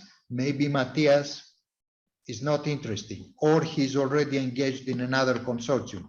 That's why I need to start well in advance. Okay, so we need to see mainly on the forthcoming topics and to search to see among them which ones say something to us, on which ones we have some expertise in order to tackle part of the topic. We will never be able to tackle the whole topic. The whole topic needs a consortium with people doing applied research, with people doing demonstration, with people doing looking on market issues, on regulatory issues, and so on. So that's why we form consortia. People working on other methodologies, complementary methodologies, and so on. So this is the way it works. Also, just one remark: if you filter for topics in the funding on tenders portal, it's only searching for what's in the title, basically. So it could be that there's something on your topic, but the title is formulated a bit different, in other words. So just use different terminology, different words if you want to filter for this. So sometimes it's just you will find the right call, not immediately, but after trying out some different vocabulary, basically. So example in the text was, we could, instead of bin, we could use waste or something like this. So try out different terminology if you want to find a call. Okay, so I think we can stop this game here. The key message is that you can search on the portal through keywords. You can also search on the PDF for health, the PDF for climate, the PDF for food, and so and so. You will see through the titles of the topics which ones are closer to your interest, and you look in the text. These are two complementary approaches. Every topic is just up to 2 pages text, and it gives you a lot of information on what is expected at the end, the outcome, and what kind of work needs to be done during the 3 or 4 years period.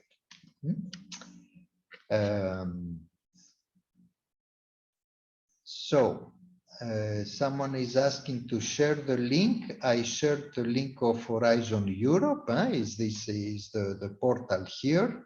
If you see in the chat room, you will land to the first page, and there is this search window on the left, and you will end up here on the place I'm now. If you type anything there, agriculture, mathematics, spintronics, you will end up here. All right. Any other questions or comments? If not, maybe we can break now, if I'm not wrong. And so it is, so we are, okay, we are 15 minutes behind schedule now, but I think it was interesting to play a little with the portal here. We can say a few words about the evaluation in the last session. So now I propose to break and to stick to our planning, if it's fine with you, so to have a shorter break of 15 minutes, a little more than 15 minutes, in order to involve our colleagues from DLR that will come to present the Marie Skłodowska-Curie actions and the ERC grants. Okay, so colleagues, we convene again at 2:15 Sri Lanka time. So see you in 19 minutes. Okay. Right. Thank you. See you. Thanks a lot. Thank you, Matthias.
Horizon.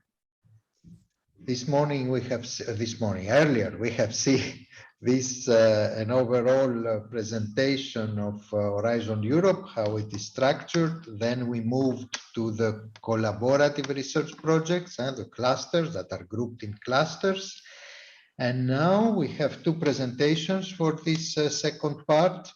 The first one is concerning two very big programs on Marie Sklodowska-Curie actions and the European Research Council grants that are dealing mainly with mobility, most of them, and also with can you hear me? Yes? Yes? Yeah. Yes, we can hear and you. Also, so mobility and also no predefined topics. It's bottom up. It is individual application, most of the cases, and on any research idea you may have. So I would like to welcome now the two colleagues from DLR, Marion Cores and Liane Lawrence. Sorry for the pronunciation, Liane, that will present the Marie Sklodowska-Curie actions and the European Research Council grants. The floor is yours. I don't know who will start. Please go ahead anyway. Hello, you are muted. Marion or Liane? Yeah, good morning. This is Liane speaking. Marion, can you hear me? Yes, perfectly. Shall I upload the slides for you? Do you have any problems with the slides? Please go ahead. We cannot see the slides yet. Share your screen. Marion, if you want to, I can continue with the ERC, or shall? Somehow is Liane and Marion also presenters? Maybe there is something on that. Yes, they are. Marion, we cannot hear you. You are muted.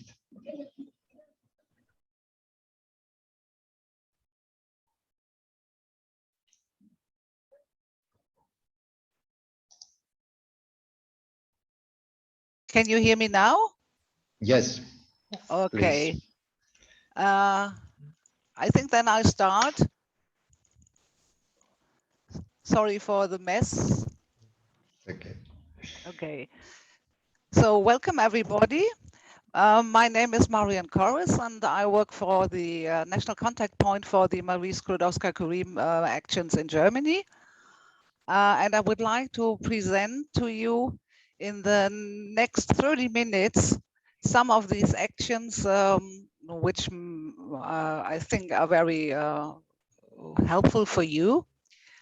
So the Marie Sklodowska-Curie actions is the research and training program of Horizon Europe.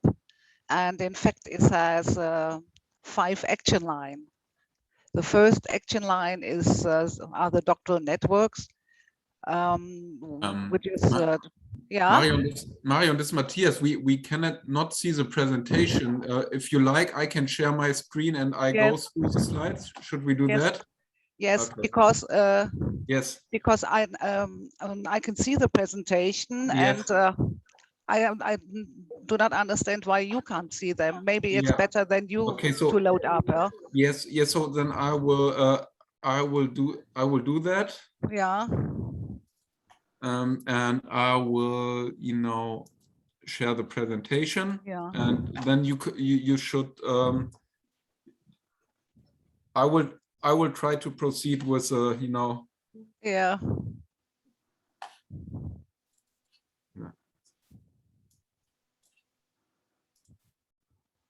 So now you should be able, everyone, to see this. So Mario, you can see my screen?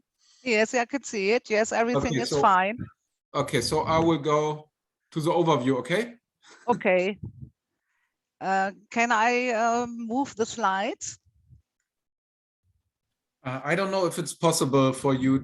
You can try. If not, you just say next, and I will do. Yeah. Okay, then I go on with the overview. First action line are doctoral networks. This is research training of doctoral candidates. The second grade action line are doctoral fellowships. These are individual fellowships for postdocs together with a host. So it's about career development of postdocs. The third action line are staff exchanges.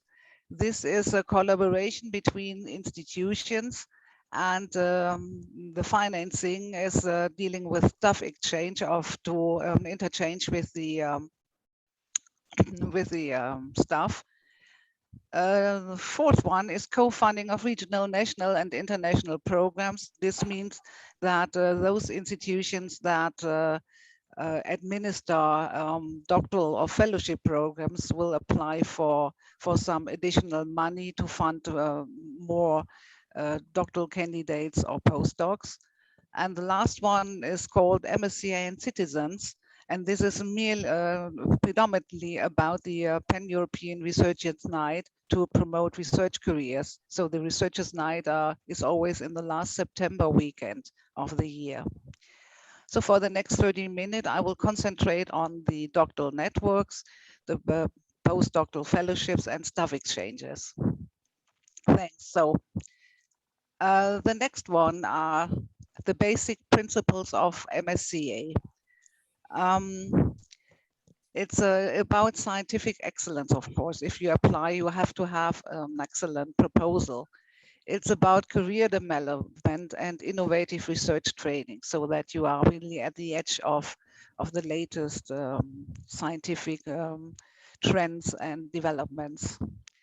MSCA has always a bottom-up approach, so you can apply with any of the scientific areas you want to. A very key element is the transnational mobility. So you are asked to move to cross borders, to move to another country. And of course, it's open to hosts from the academic and non-academic sector. So that it's always recommended to try to include some industrial partners in the projects. So the next slide, I think.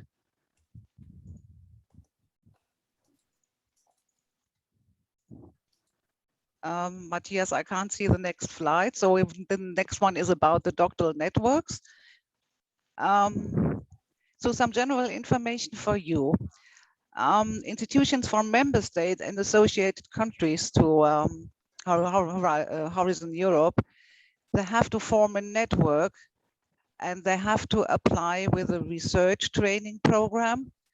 And of course, in this training program are the individual projects for doctoral candidates embedded.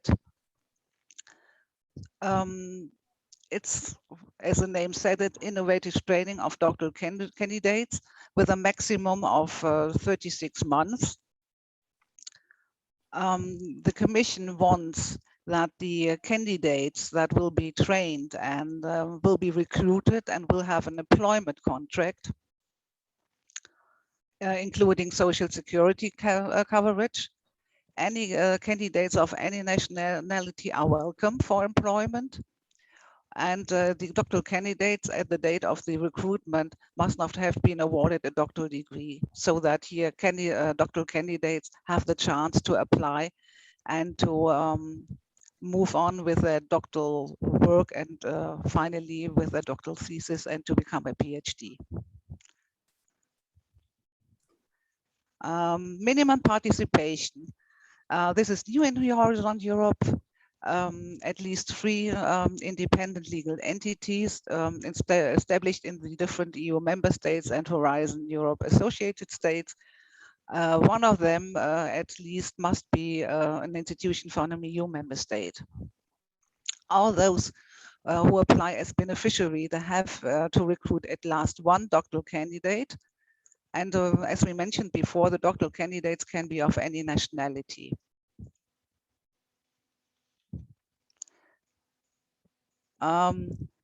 There are 3 types of networks. For the doctoral networks, first one, this is called the doctoral network as the name of the overall name as well. It was the former European Training Network, ETN. New in Horizon Europe is that the institutions and the consortium can only apply for 360 person months. That means for a maximum duration of 36 months for each doctoral candidates, you can apply for in total for 10 doctoral candidates. Second type are industrial doctorates, for which you can apply with more person months, 540. And here the speciality is that the doctoral candidates, they have to spend 50% of their time in the non-academic sector. Minimum participation, 1 academic and 1 non-academic entity. They can be even from the same country. This is new. So, and the last of the 3 types of networks are the joint doctorate. These are the former European joint doctorates. You can apply for 540 person months, and it's about to award joint, double, and multiple doctorate degrees. So that means that any entity that will be funding and acting as beneficiary must be entitled to award doctoral degrees. At least 2 of the institutions must be established in a member state of the EU or in the associated countries for Horizon Europe. As I mentioned before, the cross-country mobility is one of the key elements. So, and this means that there is a mobility rule for the candidates they want to apply.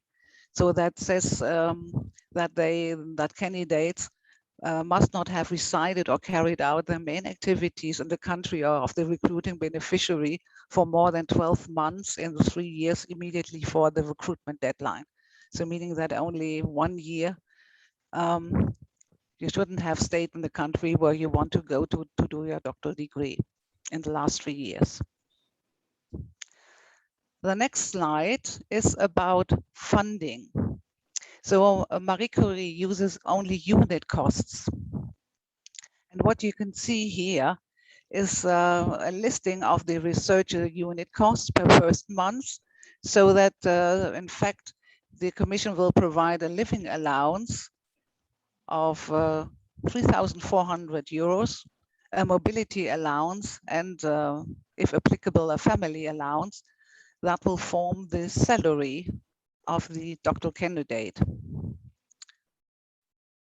There is a correction coefficient for the host country.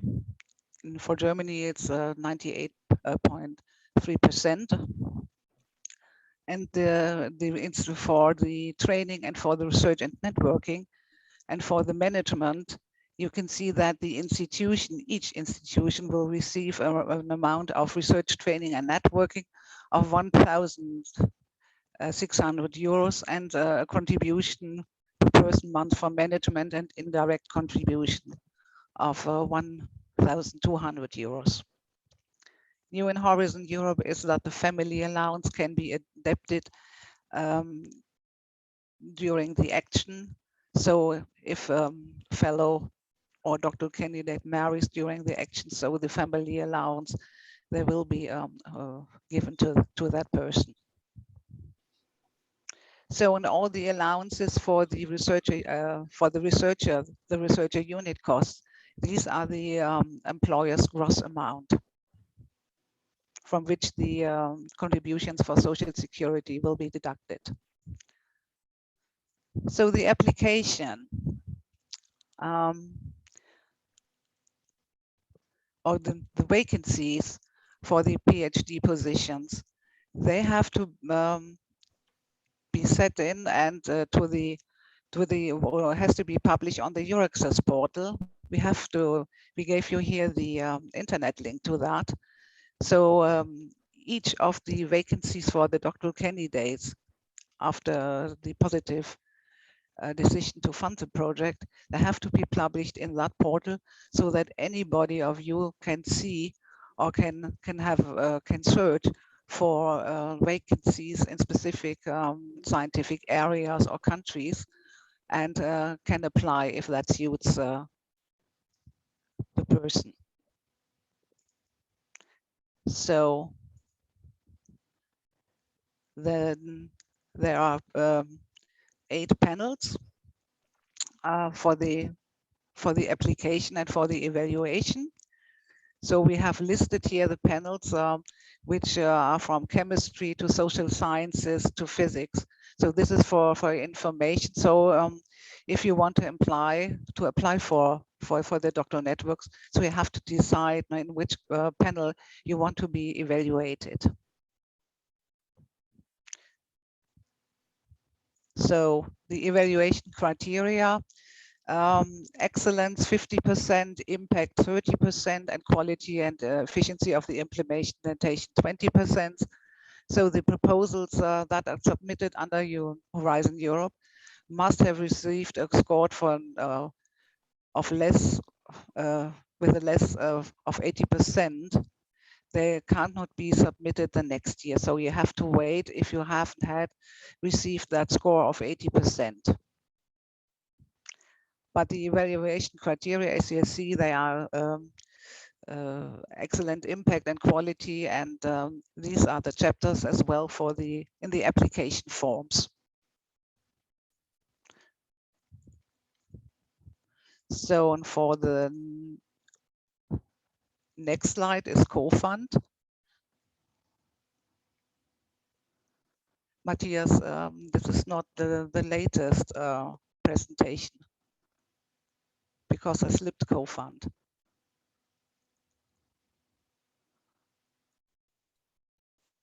Okay, I'm sorry. Then I wait. I will.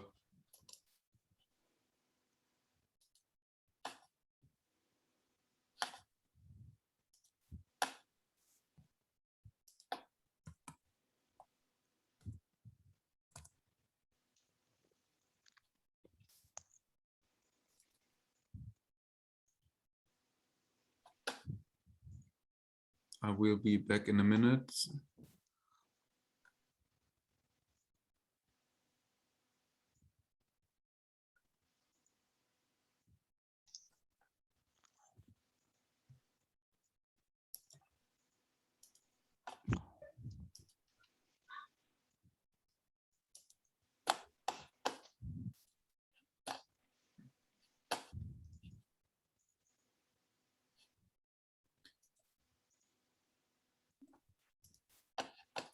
So sorry, Marion, we It's fine.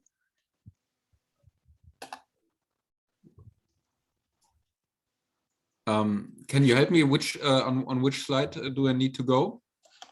Yes, let me see. I want to go to the slide with the postdoctoral fellowships. Okay, so I have it here. Sorry. So you can continue here. I have okay, it. Thanks a lot. So the second great action line that is that can be very important and interesting for you are the MSCA postdoctoral fellowships. Well, sorry, Matthias, I can't move the slides.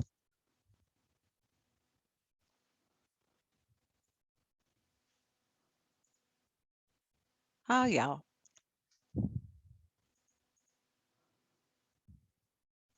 Marion, I moved the slide. Can you see it? Yes, I can see it now. So the general information which I want to give you is the information for the call next year, because this year's call ended yesterday. So the new call date for you is the 13th of April next year, with a deadline 14th of September 2022.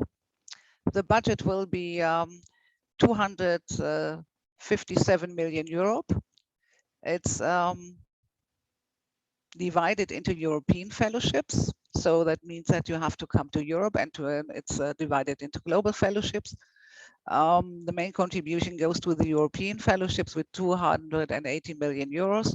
The global fellowship, they have a budget of 38 million. As we mentioned before here, any research area, any research topic is permitted, so it's a bottom-up approach. Eligibility, it's new in Horizon Europe, so postdocs only, or those persons who have successfully defended their doctoral thesis at the call deadline, which means at the end of the 14th of September next year.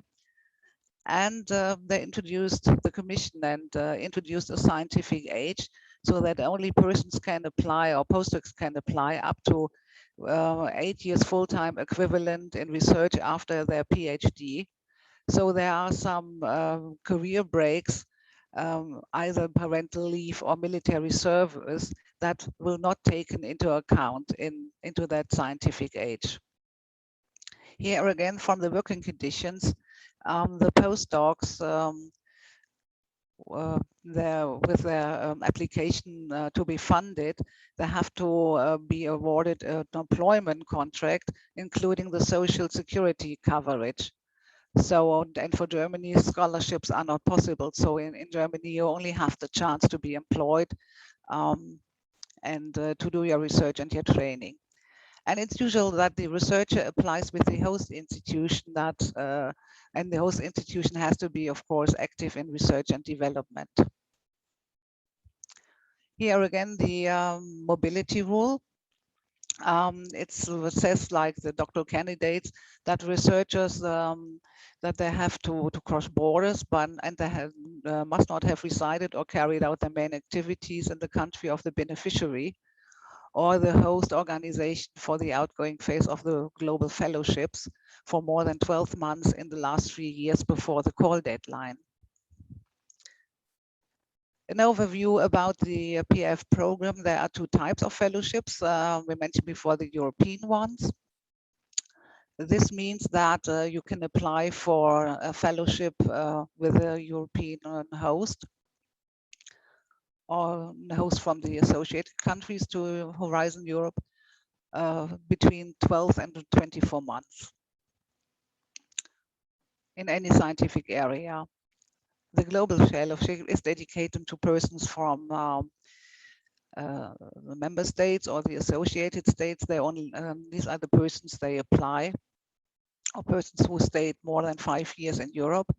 They apply for an outgoing phase in the third country between 1 and 2 years, and they have to come back to Europe. It's a mandatory return phase of 1 year. New in Horizon Europe is that you have the possibility to include an additional placement up to 6 months in the non-academic sector.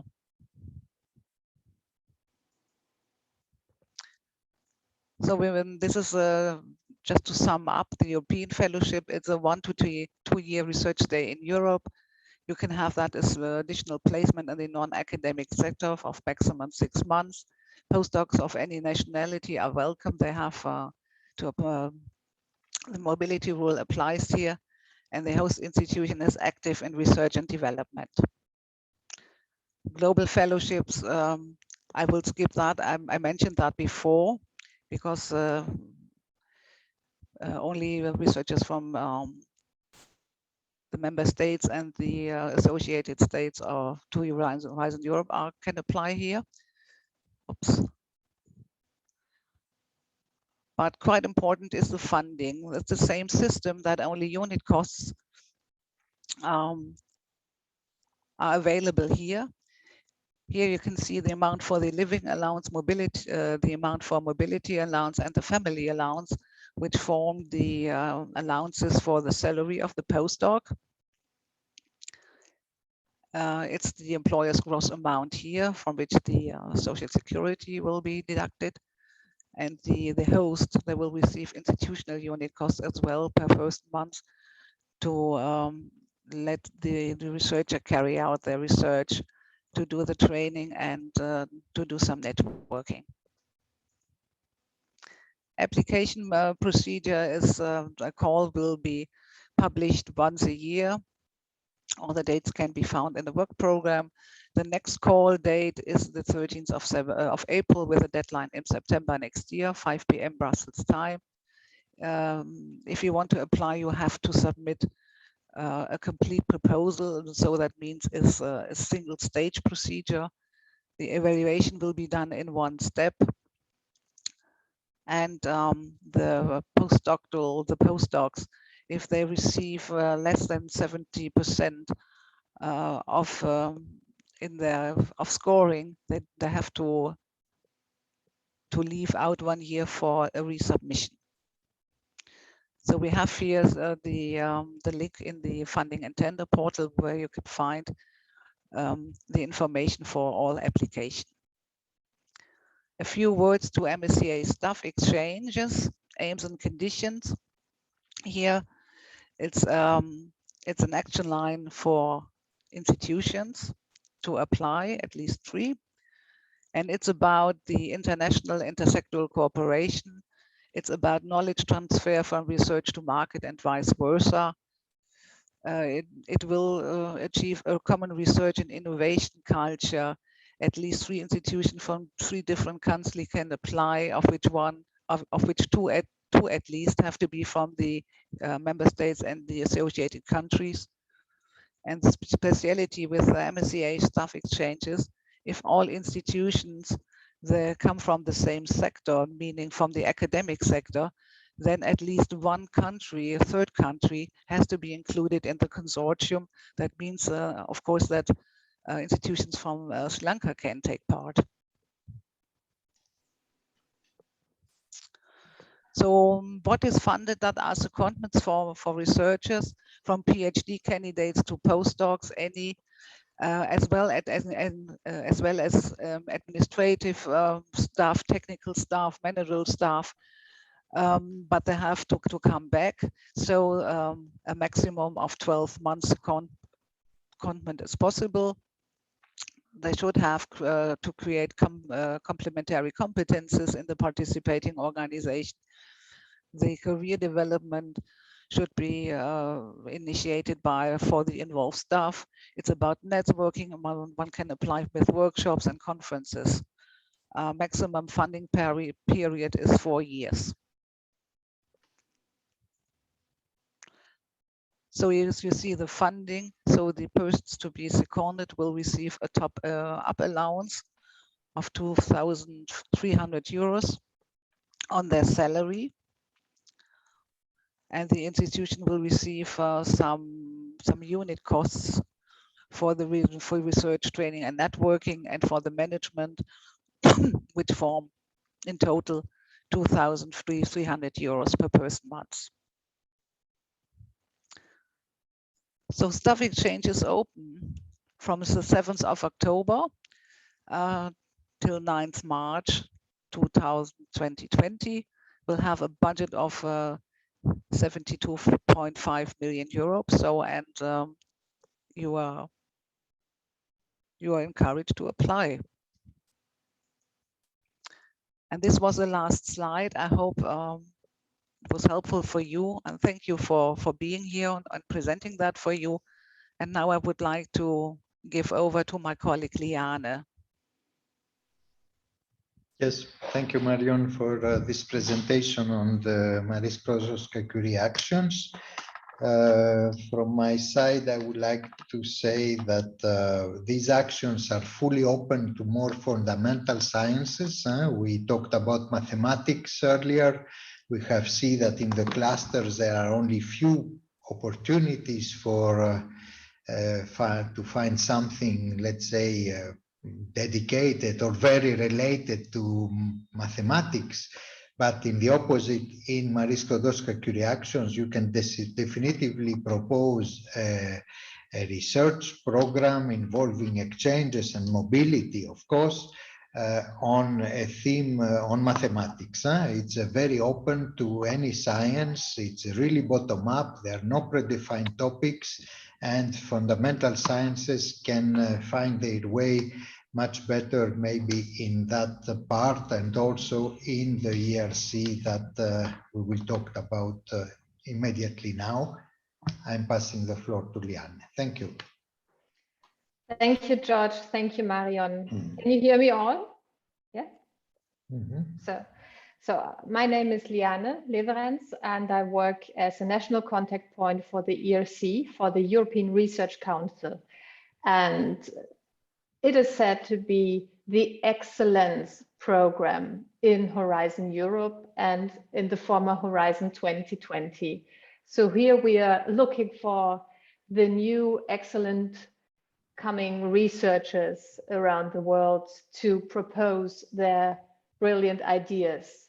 And as George said, it's open, it's a topic open, so you can come up with any research idea from any field. The ERC in brief, as I just said, scientific excellence is the only criteria. No impact, no implementation. It's just you as a researcher and your brilliant idea that will be evaluated. The scientific excellence will be evaluated. What is the ERC about? The European Research Council. It's topic open, so all research fields are welcomed. You can apply with any idea. Scientific autonomy is a buzzword, which means within the ERC, within your project, if you have a successful application and you have a project in the ERC, you have a guaranteed time dedicated on the project. So your host institution that hosts you and your project must guarantee you 30 to 50% at least of the working time, of your working time to be dedicated on the project.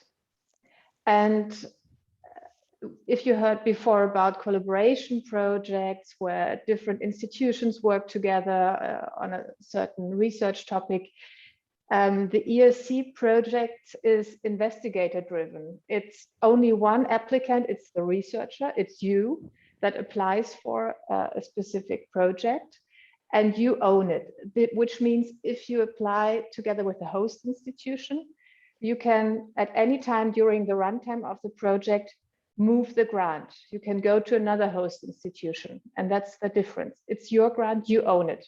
So if you decide to go from, for example, CNRS in France to university, to Karolinska Institute in Stockholm, you can do it at any time.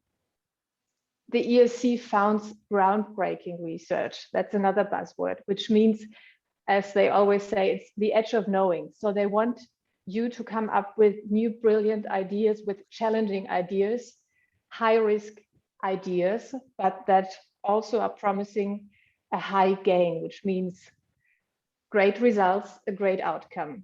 Frontier research, which means basically the ERC founds frontier research, basic research, with some elements of applied sciences, of course.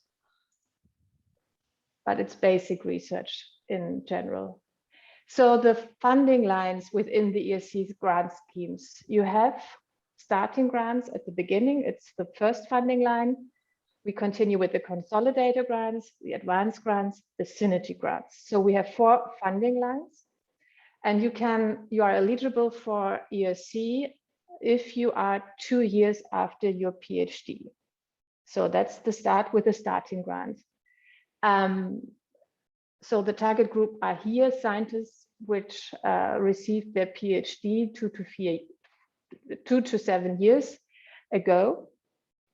And the project runtime of your ERC grant is about 5 years, and your maximum budget is 1.5 million euro. So we start here with a starting grant.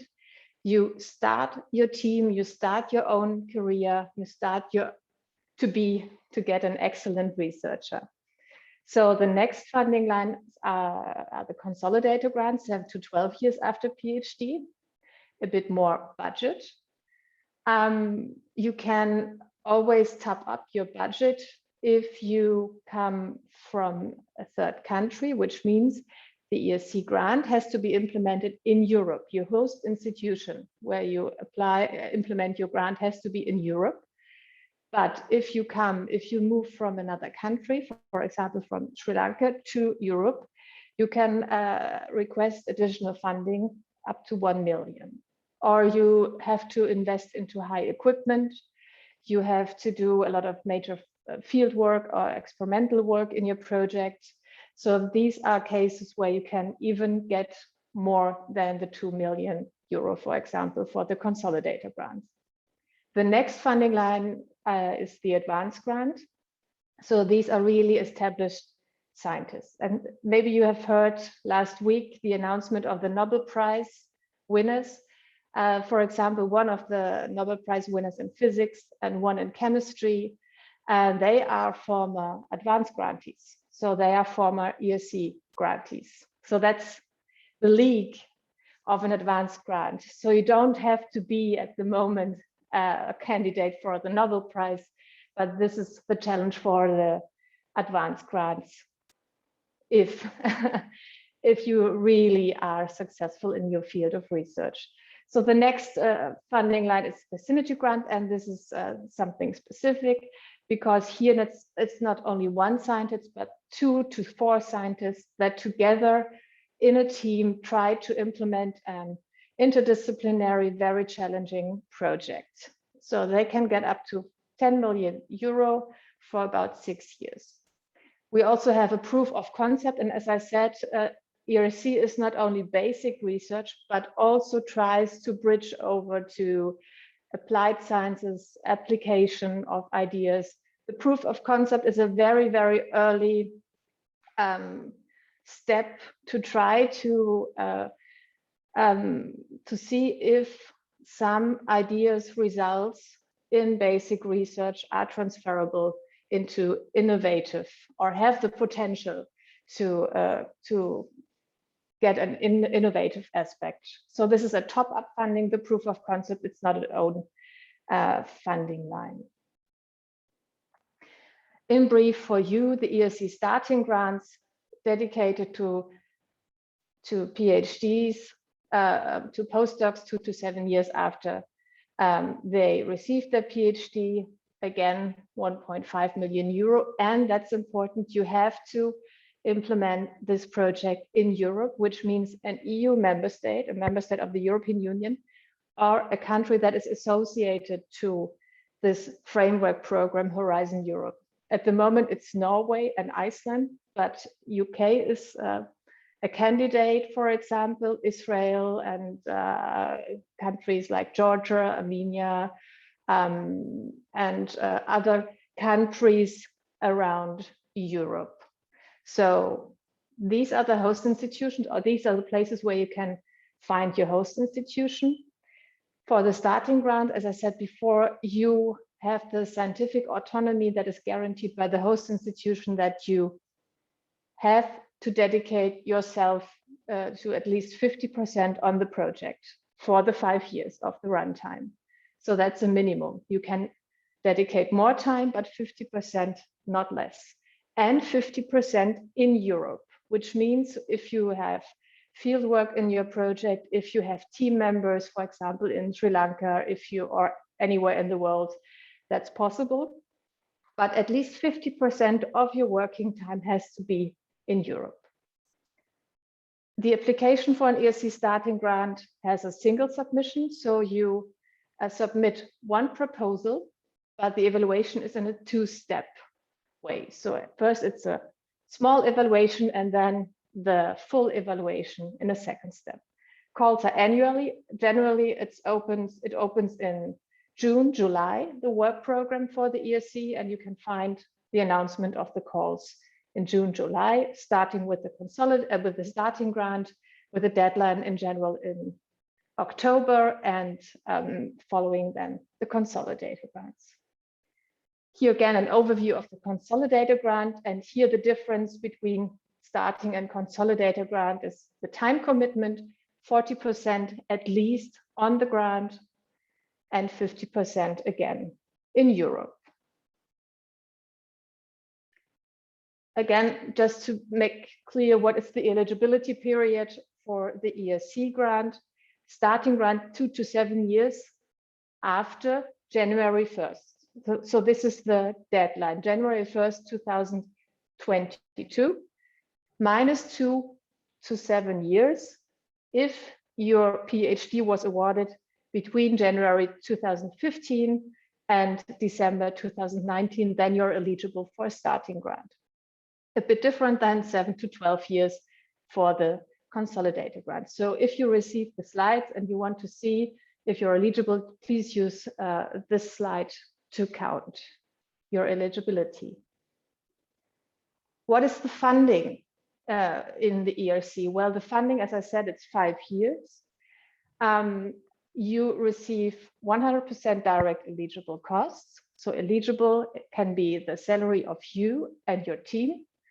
Consumables, if you need some equipment costs, if you have to buy or invest into major equipment, travel costs, of course, publication costs. Open access is mandatory, as you may have heard in Horizon Europe. Open access costs for publications are eligible, subcontracting, etc. And on top of this, as in the rest of the framework program, except Marie Skłodowska-Curie, where you have flat rates, you receive a top up of 25% indirect costs as a flat rate on your direct costs. For the budgeting in your proposal, I suggest to get in touch with a host institution, a potential host institution in Europe, to discuss, of course, your idea and your if they want to hire you, and of course your budget planning if you go into specific details already. So the call calendar for the upcoming starting and consolidated grant, it already opened the starting grant in September, end of September. Deadline is January, so it's very quick already, very, very soon. But as I said, it's annually, so you'll find another call opening next year. The consolidated grant, they will open in October, so this month, and with a deadline in March. As you see, the budget, we have this year a budget of almost 800 million euro in both calls, and as you can see, we expect to get funding for about 500 starting grants and 388 consolidated grants this year. We expect a higher budget for the next year, and after this, maybe even a bit more. As I said, one evaluation criteria, excellence for the ERC. It's the research project, it's the idea, and it's you as a researcher that will be evaluated.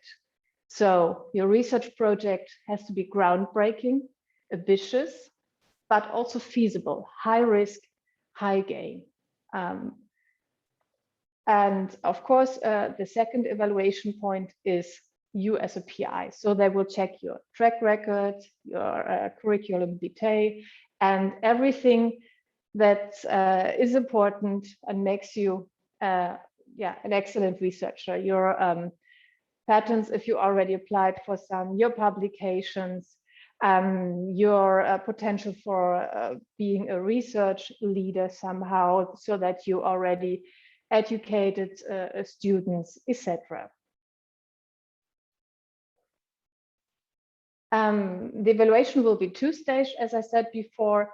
The application form is divided into 2 parts. We have a short proposal and a long proposal, 5 pages, 14 pages. At the first step, it's only the 5-page proposal, your idea, and the big picture that will be evaluated by a panel. And the panel is coming from one of 3 domains: physical sciences, engineering, life sciences, and social sciences and humanities, just to cover, or tries to cover, all fields of research. So you have to decide for a panel to apply for, and this panel will evaluate you. Of course, the members of the panel can't be exactly from your specific field of research. They are generalists in your field. They cannot really cover all topics and all fields. So the first part of the proposal, the 5 pages, have to be dedicated and presented to generalists in your fields and have to be convincing to them. And in the second stage, They will evaluate. If the panel decides and says, okay, this is really a valuable proposal, we will pass it over to the step 2. There will be external reviewers from all over the world. So experts from all over the world, specifically experts in your field, and they will evaluate the second part of your proposal, the technical methodological approach. So where you really write into every detail your specific idea. And there will be an interview. So the panel will interview you and ask you about your proposal, your idea, your challenges and expectation as a researcher. And if successful, this panel will grant you this project and with an ERC grant. So where to find more information about the ERC? Of course, on the webpage of the ERC, and this is when you receive the slides, a link to it. What I really can highly recommend are the ERC classes. Those are short little videos on YouTube of the ERC, and they will explain you again very briefly how to get started with your proposal. What are the obstacles in an application process? What are the steps in an application project? And how is the evaluation process in the ERC performed? For you, also may be interesting if you say, I'm not at the moment ready to apply for an ERC grant, but I want to participate. I want to be part of an excellent project, of an ERC project. There's also the possibility to participate in ERC funded teams. There are vacancies and open positions announced on the Euraccess webpage, for example, where ERC grantees ask you to be part of the team and where you can apply for a position. So please check this information as well. And for any further information and questions, you can contact the national contact points all around Europe for Marie Skłodowska-Curie actions, and also for the ERC. There's a portal of the European Commission where you can find all contact points and all persons that may support you, as I am supporting you if you want to apply with a host institution in Germany, for example, or Marion, and everywhere in Europe. So that is my part, the ERC. Thank you, Matthias, and thank you for your interest. Thank you, Liane. Thanks a lot for sharing with us your knowledge and experience with ERC grants. They are competitive, it is true. And but on the other side, we know already that candidates from more than 80 countries succeeded in getting funds from ERC, getting the grant. Sometimes they are not succeeding the first time, but they are getting a good score and they improve their application for the next cutoff date. There are some restrictions if someone is sending up an application to Marie Skłodowska-Curie Action and maybe also to ERC, which is of relatively bad quality, beyond 70% or something like that. Please mute your micros. Please mute your micros. Hello. Yeah, so if you don't get a good score, you are not allowed to submit in the next cutoff date. You need to wait 2 years. It's to avoid a little oversubscription. But if you are getting a good score, you can definitively resubmit and improve your application. So this is also something to know. Good. So now we are moving to the last, to my last presentation. Which is dealing with modalities for participation. I will try to share with you some my experience, I was doing this thing. I did it several times as a researcher in chemistry, and later on applying for other type of grants under Horizon 2020 and the predecessors. So I would like to show you a little the procedure, the approach, if you would like to participate. Let's do that. Let's do as much as possible interactive. I invite you to use the chat room, make your questions public. We don't have secrets, and Matthias and myself will try to reply in real time or at the end of the session. I hope you see my screen. Okay. Yes, Matthias, is it on? Yeah. Okay. So modalities for participation. Right? Yeah. Modalities for participation. Let's try to see. First of all, the core part of Horizon Europe, the 3 pillars. You have several ways to apply. Is in Pillar 1 in European Research Council and in Marie Sklodowska-Curie actions, and also in the core part in the clusters. So in the European Research ERC grants, there are individual applications. You apply yourself as a researcher, relatively young researcher, starter to more advanced grant to the European Research Council for doing frontier research on any field, completely open. And basic sciences, mathematics are fully eligible there. Individual applications also for Marie Sklodowska-Curie fellowships, postdoctoral fellowships, doing research in EU, again, any field, completely open. It is your own application in your own field with your own ideas, of course, in collaboration with a host laboratory there.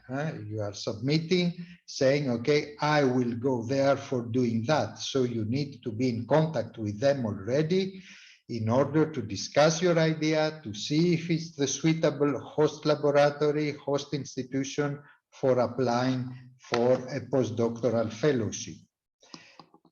The second big way is in collaborative projects in consortia to address societal challenges, to address the clusters, etc., in the sea-wide clusters. Especially for that part, the networking with EU is a must. We are talking here about consortia. So, 2 ways, as an individual researcher or in collaborative projects. 2 completely different schemes, and with also very different aims. I'm applying as an individual researcher, either for ERC, my big idea, I will set up my team, I will get funds for setting up my team in my lab and in a host lab, or I'm doing for a postdoctoral fellowship. In collaborative projects, it's different. Okay? In ERC, frontier research, no fields, your idea, cut-off dates exist every year, more or less. There are templates, of course, for applications. Postdoctoral fellowships, no fields again, it's your idea, but you need to cooperate with the host laboratory in EU. Cut-off dates again, and templates for application. So you see, depending on what you intend to do, you need to choose the right, let's say, track. In both cases, what is evaluated is the scientific excellence of your idea. We are not talking about impact, about implementation, about etc. We are judging the scientific excellence. This is the main or the sole criterion for your application. And of course, you will find the goals. They are not topics here, but they are deadlines and templates in the funding and tenders portal. if you go to the ERC section and to Marie Skłodowska-Curie actions section. This is for individual applications. Now, collaborative projects in the 6 big clusters on energy, on health, on food, and so on. Here, it's not yourself. Typically, is your entity that takes part in the consortium with other entities. It means your university, your startup, your research center, your department in a university takes part along with other similar entities in EU, forming a consortium. Of course, yourself, you are the principal investigator. It's not the University of Moratuva that will initiate the process. Is a certain researcher in the University of Moratuva or Peradenia or of Colombo and so on.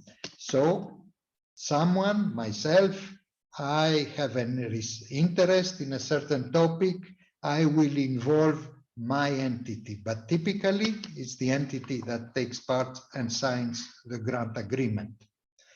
The consortium collectively that you will form with a partner from Greece, why not? From France, from Finland, from whatever, applies for one topic, a predefined topic. The ones you will see in the work program, these documents in PDF I told you, or in the portal. One topic, a consortium, you apply for one topic. The applications are evaluated again, their scientific excellence. Again, we talk about the research, we talk about excellence in research. So excellence is still there, the objectives, the methodology, but also the impact. We expect an impact. You remember that we have seen in the portal, we clicked on several topics there, and we have seen it start with the expected outcomes, the impact that your research will have on the society, on economic growth, on jobs, on new, on innovation, on new discoveries. And of course, you are also evaluated collectively as a consortium. Your application is evaluated against the implementation. You are signing a grant, you are signing a contract with the Commission. You are collectively promised to implement a certain research work. So you need to describe how you will implement this contract, how you will implement your approach, your methodology, who is doing what in the consortium, if the complementarity is there to cover all the aspects that are needed in order to tackle the single topic you are targeting. What's next? Next slide. Okay, so how to apply? Step first, I need to find a goal and a topic, in fact. In the funding and tenders portal, we have seen that earlier. Okay, I'm playing with keywords or whatever, and I'm identifying a single topic here with a deadline well ahead. Not in a few months, not in 2 or 3 months, but in 6 months, in 8 months. Since I need time to prepare my application, to prepare my consortium, to set up the consortium, first of all.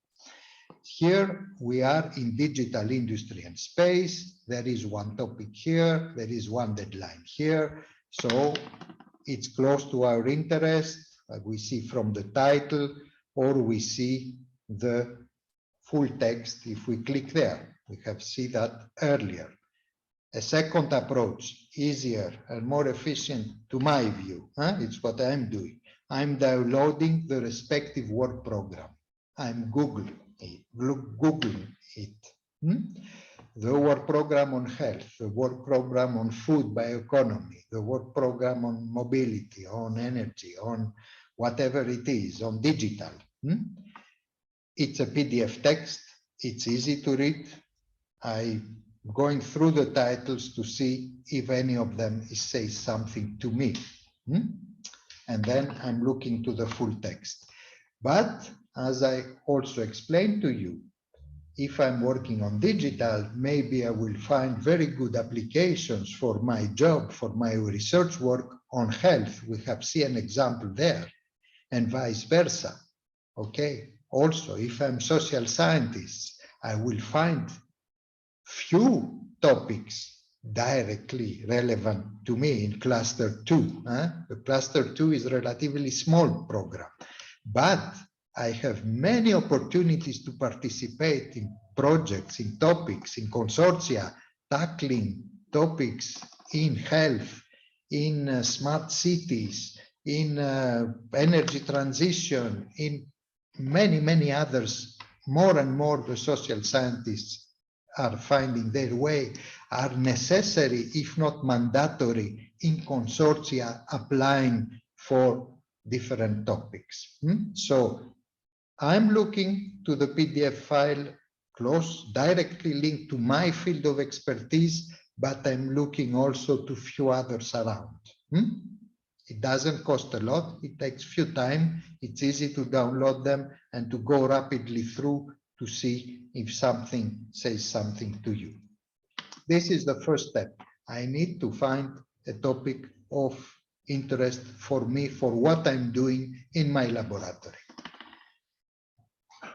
Step 2, how my expertise fits to that topic. We need to read carefully the text. It's not longer than 2 pages, but it contains a lot of information.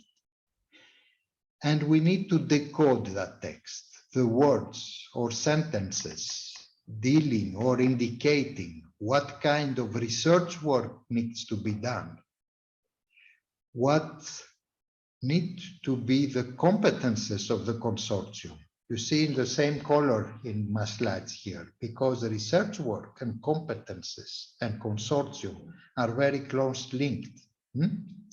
But also, I will read in these 2 pages what impact my projects need to have, the mandatory impact. I can think about additional impacts. This is fine, it's a plus, but I need as a minimum and to address the impact which is listed in the topic, which is described in the topic. And of course, you will see which parts you can address in your lab according to your competences. You definitively cannot address the whole topic. You need to see what kind of contribution you can have and then start thinking about others with complementary expertise in order to form step by step the consortium.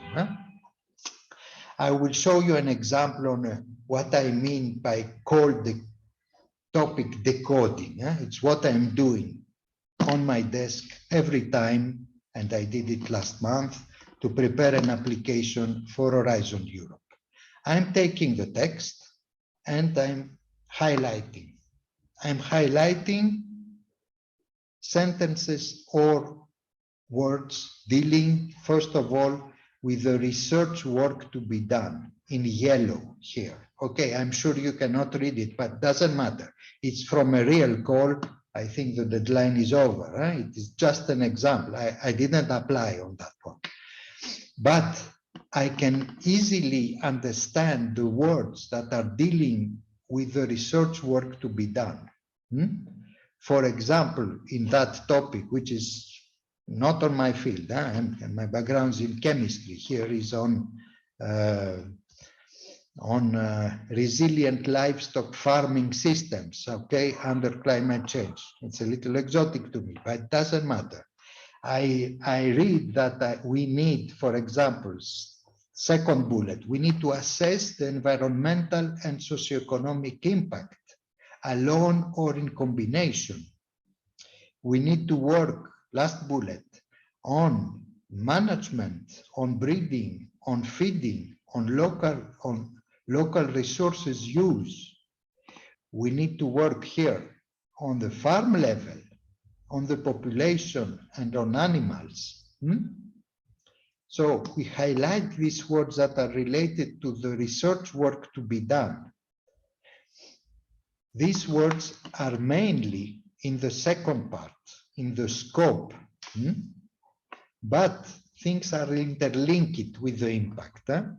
Okay, so we need to work on different environments and different production systems. We need to work on feed and microbes, on socioeconomic impact here, in the green circle here, on biophysical research. So you see, you highlight these words, and you see which ones you can tackle yourself and which should be tackled by others. And also, I'm going back, I'm highlighting words dealing with the consortium. Most of the research work here are interlinked with the consortium.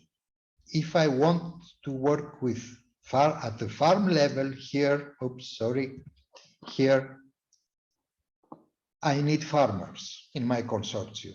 Okay, in the next page, if I want to work on socioeconomic impact, I need definitively social scientists. If I need to do biophysical research, I need people with these competences. So you see that the research work is very close, interlinked with the consortium to set up. But some words are more specific. We need to work here, for example, in green, farm level, middle of the page, sector and regional level. We need, at the bottom of the page, a multi-actor approach, terrestrial livestock breeders, etc. So this is the first step, the research work to be done and the consortium that is needed. And last, in blue, the impact that is expected. I'm highlighting these sentences because it's necessary for the consortium to form and for our approach, where when at a certain moment we will sit together, we will discuss our approach, we need to be sure that at the end, what we will do will have the expected impacts that are listed in this call here. So to improve the capacity, to consolidate the transition towards a resilient livestock production, to work towards climate neutrality here, and so and so. There is a lot of information in this 1.5 pages or 2 pages of the topic. And this is the starting point. For first of all, to see if really what I'm doing in my lab is covering certain parts, and then for thinking with whom I should work in another country, in another institution, in order to start forming the consortium that will collectively have all the competences that are needed. So this is really what I'm doing when I start really working on a specific research topic. Step 3, we talk about collective research, consortia. We need to find partners in EU. I'm saying in EU, for me, but also for you, okay? The bulk of the consortium, let's be honest, will be from EU. Horizon Europe is the EU's funding program for research. So the bulk of the consortium will be from EU. Of course, you can participate with us. You will do a part of the work. You will receive funding.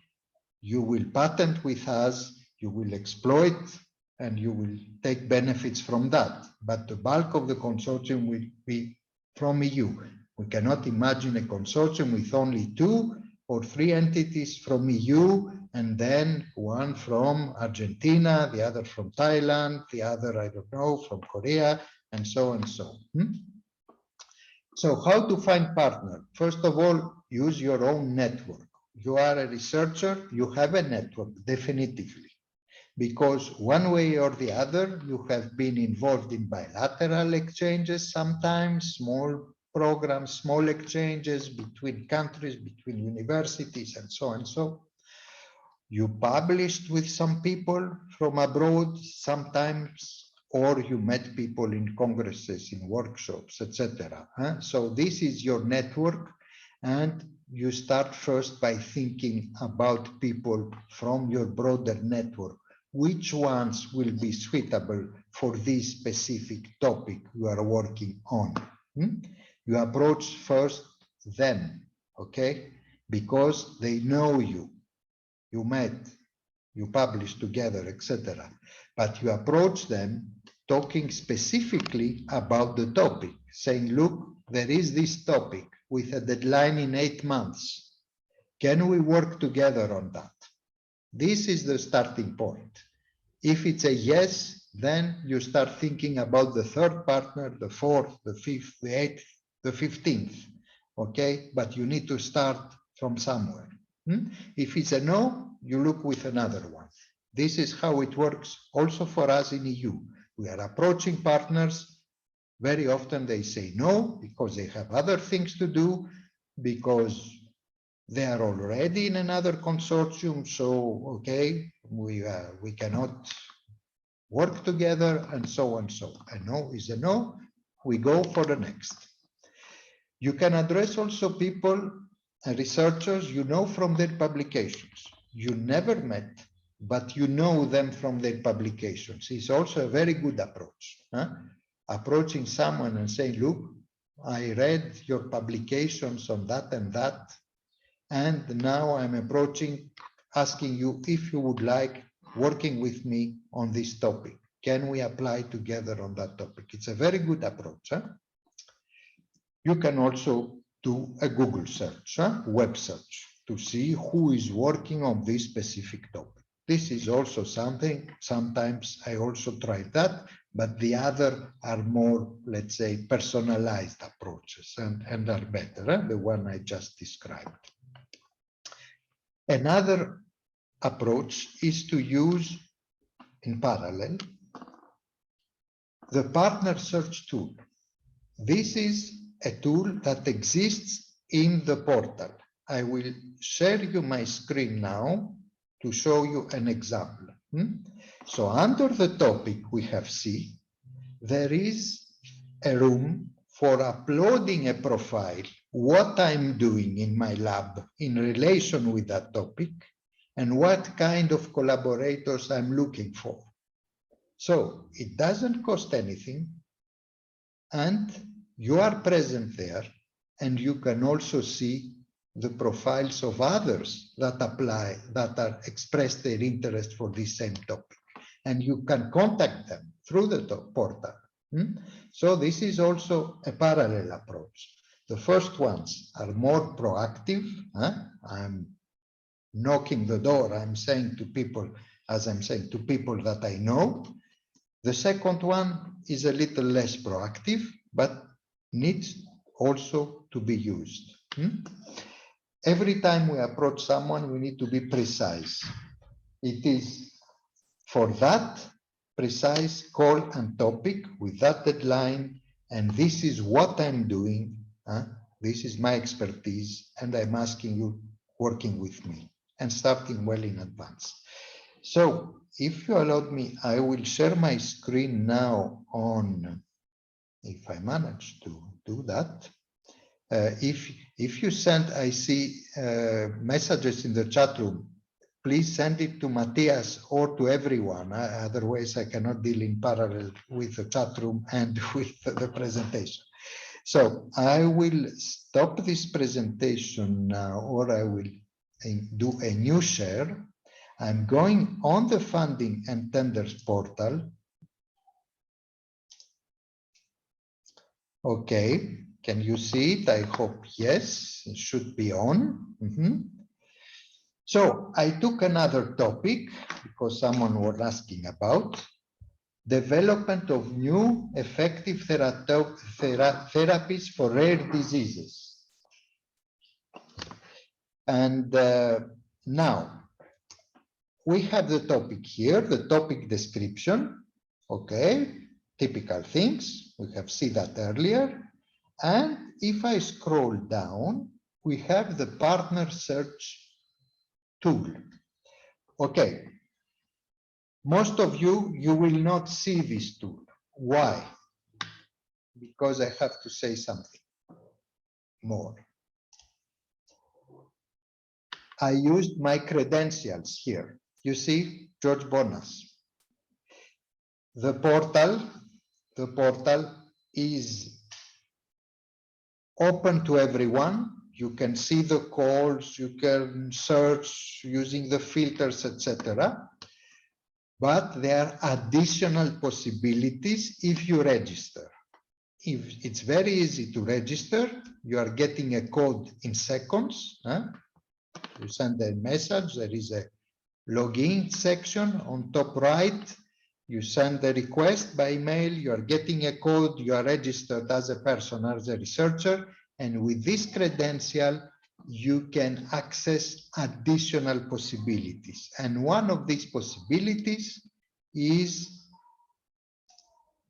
the possibility to upload the profile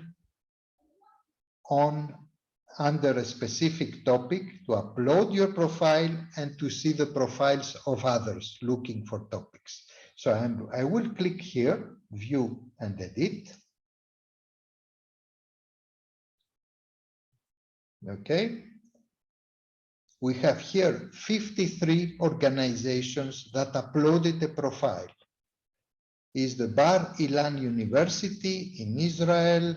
It is an entity from Greece, I see here, Bioemission Technology Solutions in Greece. So they are explaining in Poland here, they are explaining briefly what are they doing and what is their expertise and what they are looking for. And so and so. So it's very easy for you to upload a profile and also to see all these people that are looking for partners on this specific topic and to approach them, okay? You are working on the development of new drugs. Someone is working on the testing on new drugs. Okay, you need him or her because you are complementary. You develop, they test.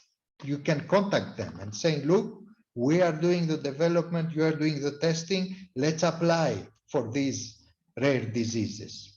This is the way it starts. So I strongly advise you to use also this partner search tool in parallel to your direct approach to people you know from your network, right? I'm stop sharing the portal again, and I'm going back to my presentation. It's always a bit tricky, but we will manage. Here we are, okay? So I'm continuing. We are approaching the end, just a second. Step 3, finding partners. These are the 3 decisive steps. Step 1, I find the call. Step 2, I'm decoding the call. Step 3, I'm trying to find partners. Last messages.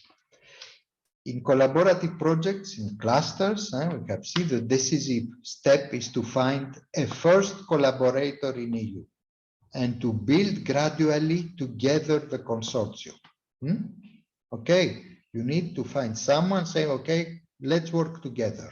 Then with him, and mainly with his help, you will find others in EU together. You will start thinking what other competences you are needing, who he could approach, she could approach, you could approach, and so on.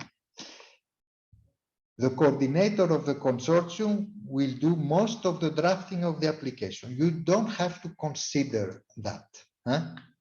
First of all is to find a nucleus of a consortium and to gradually build the consortium. The consortium will decide at a certain moment about the coordinator, which has to be from EU.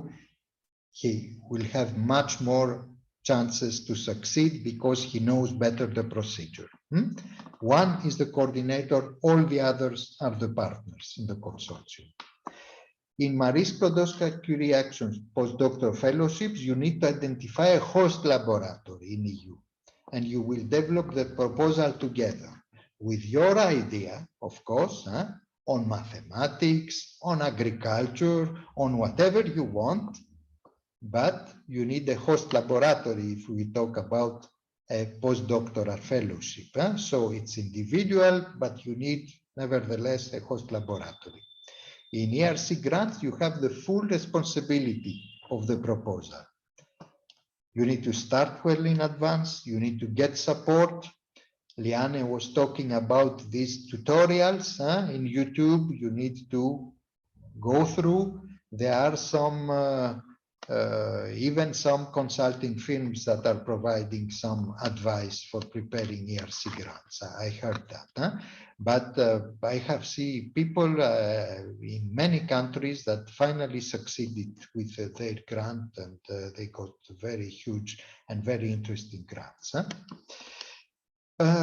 So I think this is it. Yes, I think this is all what I had to present here. I see 10 questions in the chat room, so maybe I will go rapidly through if I can address them. George, if you like, I can repeat from the chat. So so a few questions I was able to answer in the chat. So I think we don't have to repeat it here, but there are some brand new questions. So one is, can you explain how to find a collaborator in the EU to collaborative projects? Is there an application? So no, there's no application. You have to do networking here. So you have to, George touched on this already. You can use the funding and tenders portal. You can rely on your personal scientific network. It's an informal process. It's not a formal process where you contact someone. You just have to find the partner and the consortium, and just is an easy word. Sometimes it's not easy, of course, but it's an informal process. There's no application form or whatsoever on this. Then we have even the Commission doesn't know the consortia. The consortia are formed spontaneously. Most of them, they will apply few hours before the deadline.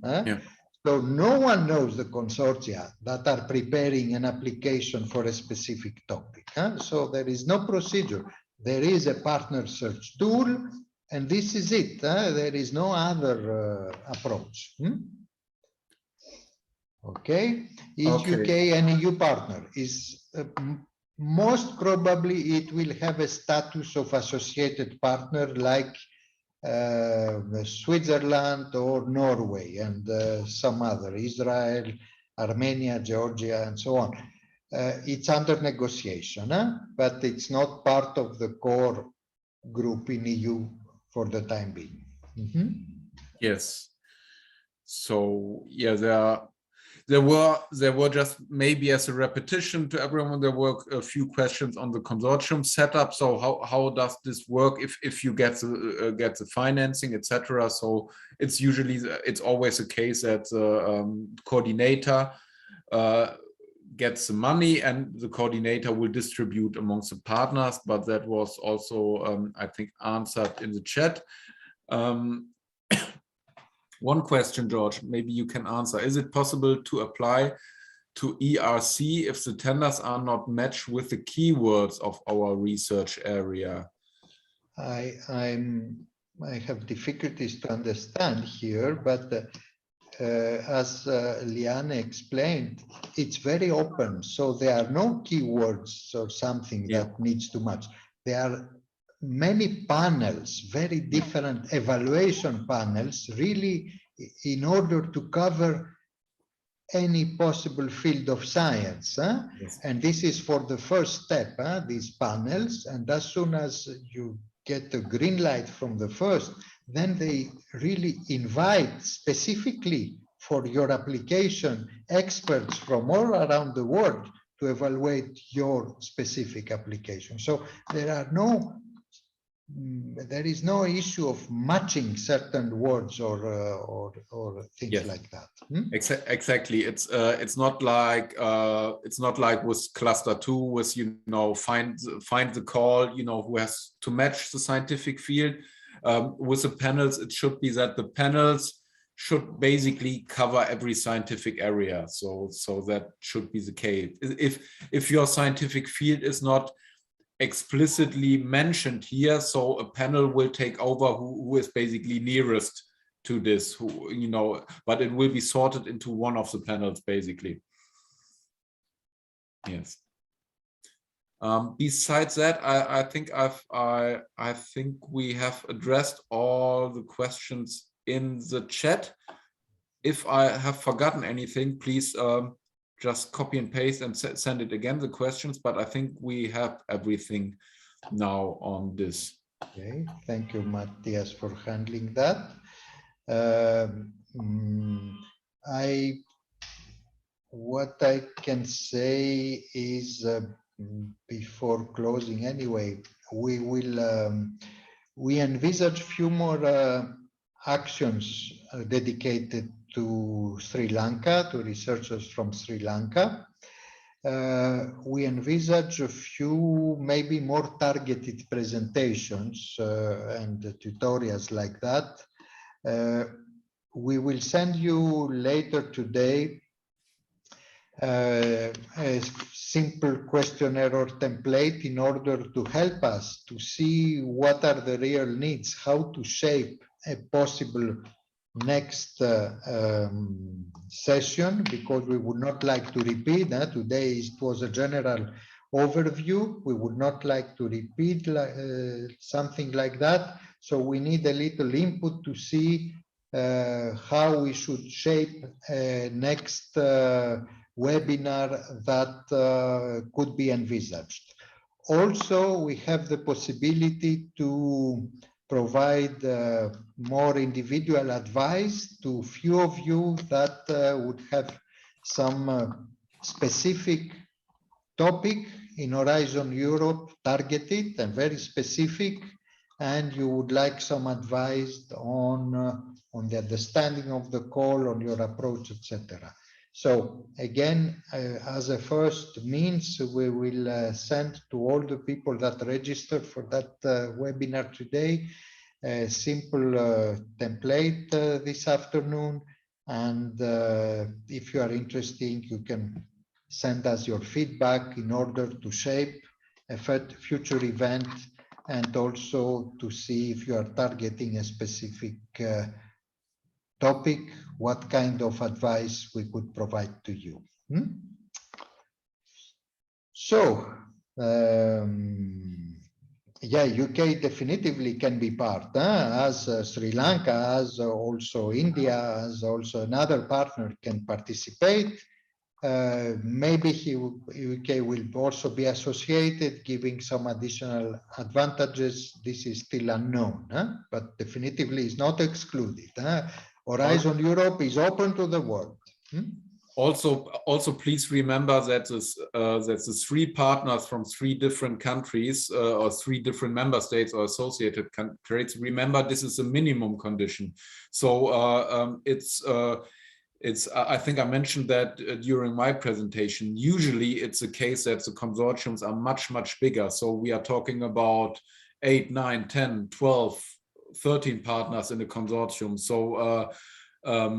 So it is definitely possible also to involve other international partners from the UK, even as long as the UK is not associated, and then you still have 3 partners from member states or associated states inside. So that's please view this 3 partner really as a minimum. It probably won't be 3 partners in the end, but much more. I have never seen a huge project. Remember, the budgets here are big. We talk about few millions every time, euros. So big budgets, topics with broad perspective. So definitively you need much more partners than the minimum of 3. Okay. Okay, colleagues, I think we are approaching the end. I would like to thank you for taking part in this webinar today about Horizon Europe. Horizon Europe is just at its beginning, 2021, 2027. There will be a lot of opportunities. There is already a very big batch of topics published in these PDF files I was mentioning or in the portal. You can see if one of them is really close to your research interests and trying to participate with partners from EU. And the next batch will come after 2 years and so on until the end of the 7th year. So there will be a lot of opportunities that certainly will also touch your research interests in your laboratory in Sri Lanka. So thank you very much for being here. We stay in touch. George, And, just a few last words because I received some message in the private chats, but and I think it could be relevant for all of them. So as you have seen, this session is recorded right now at the moment. So so I'm confident that the recording will be made available to you. Can you confirm that, George? Yeah, I think that will be made available through the website of the project, the EU Sri Lanka Innovation Partnership. So we will send you information about that later on today, together with the template I was talking about, the questionnaire, in fact. So you will receive information about the recording of this session. Good. So goodbye from Athens, hoping to see you soon virtually for the current period, and I hope also in a real mission in your country in the near future. So goodbye and thank you for being with us here. Thank you, Sabhao, and also thank you, Matthias, for your participation and help. And we stay in touch. Goodbye, colleagues. Goodbye. Bye. Thank you very much. Goodbye.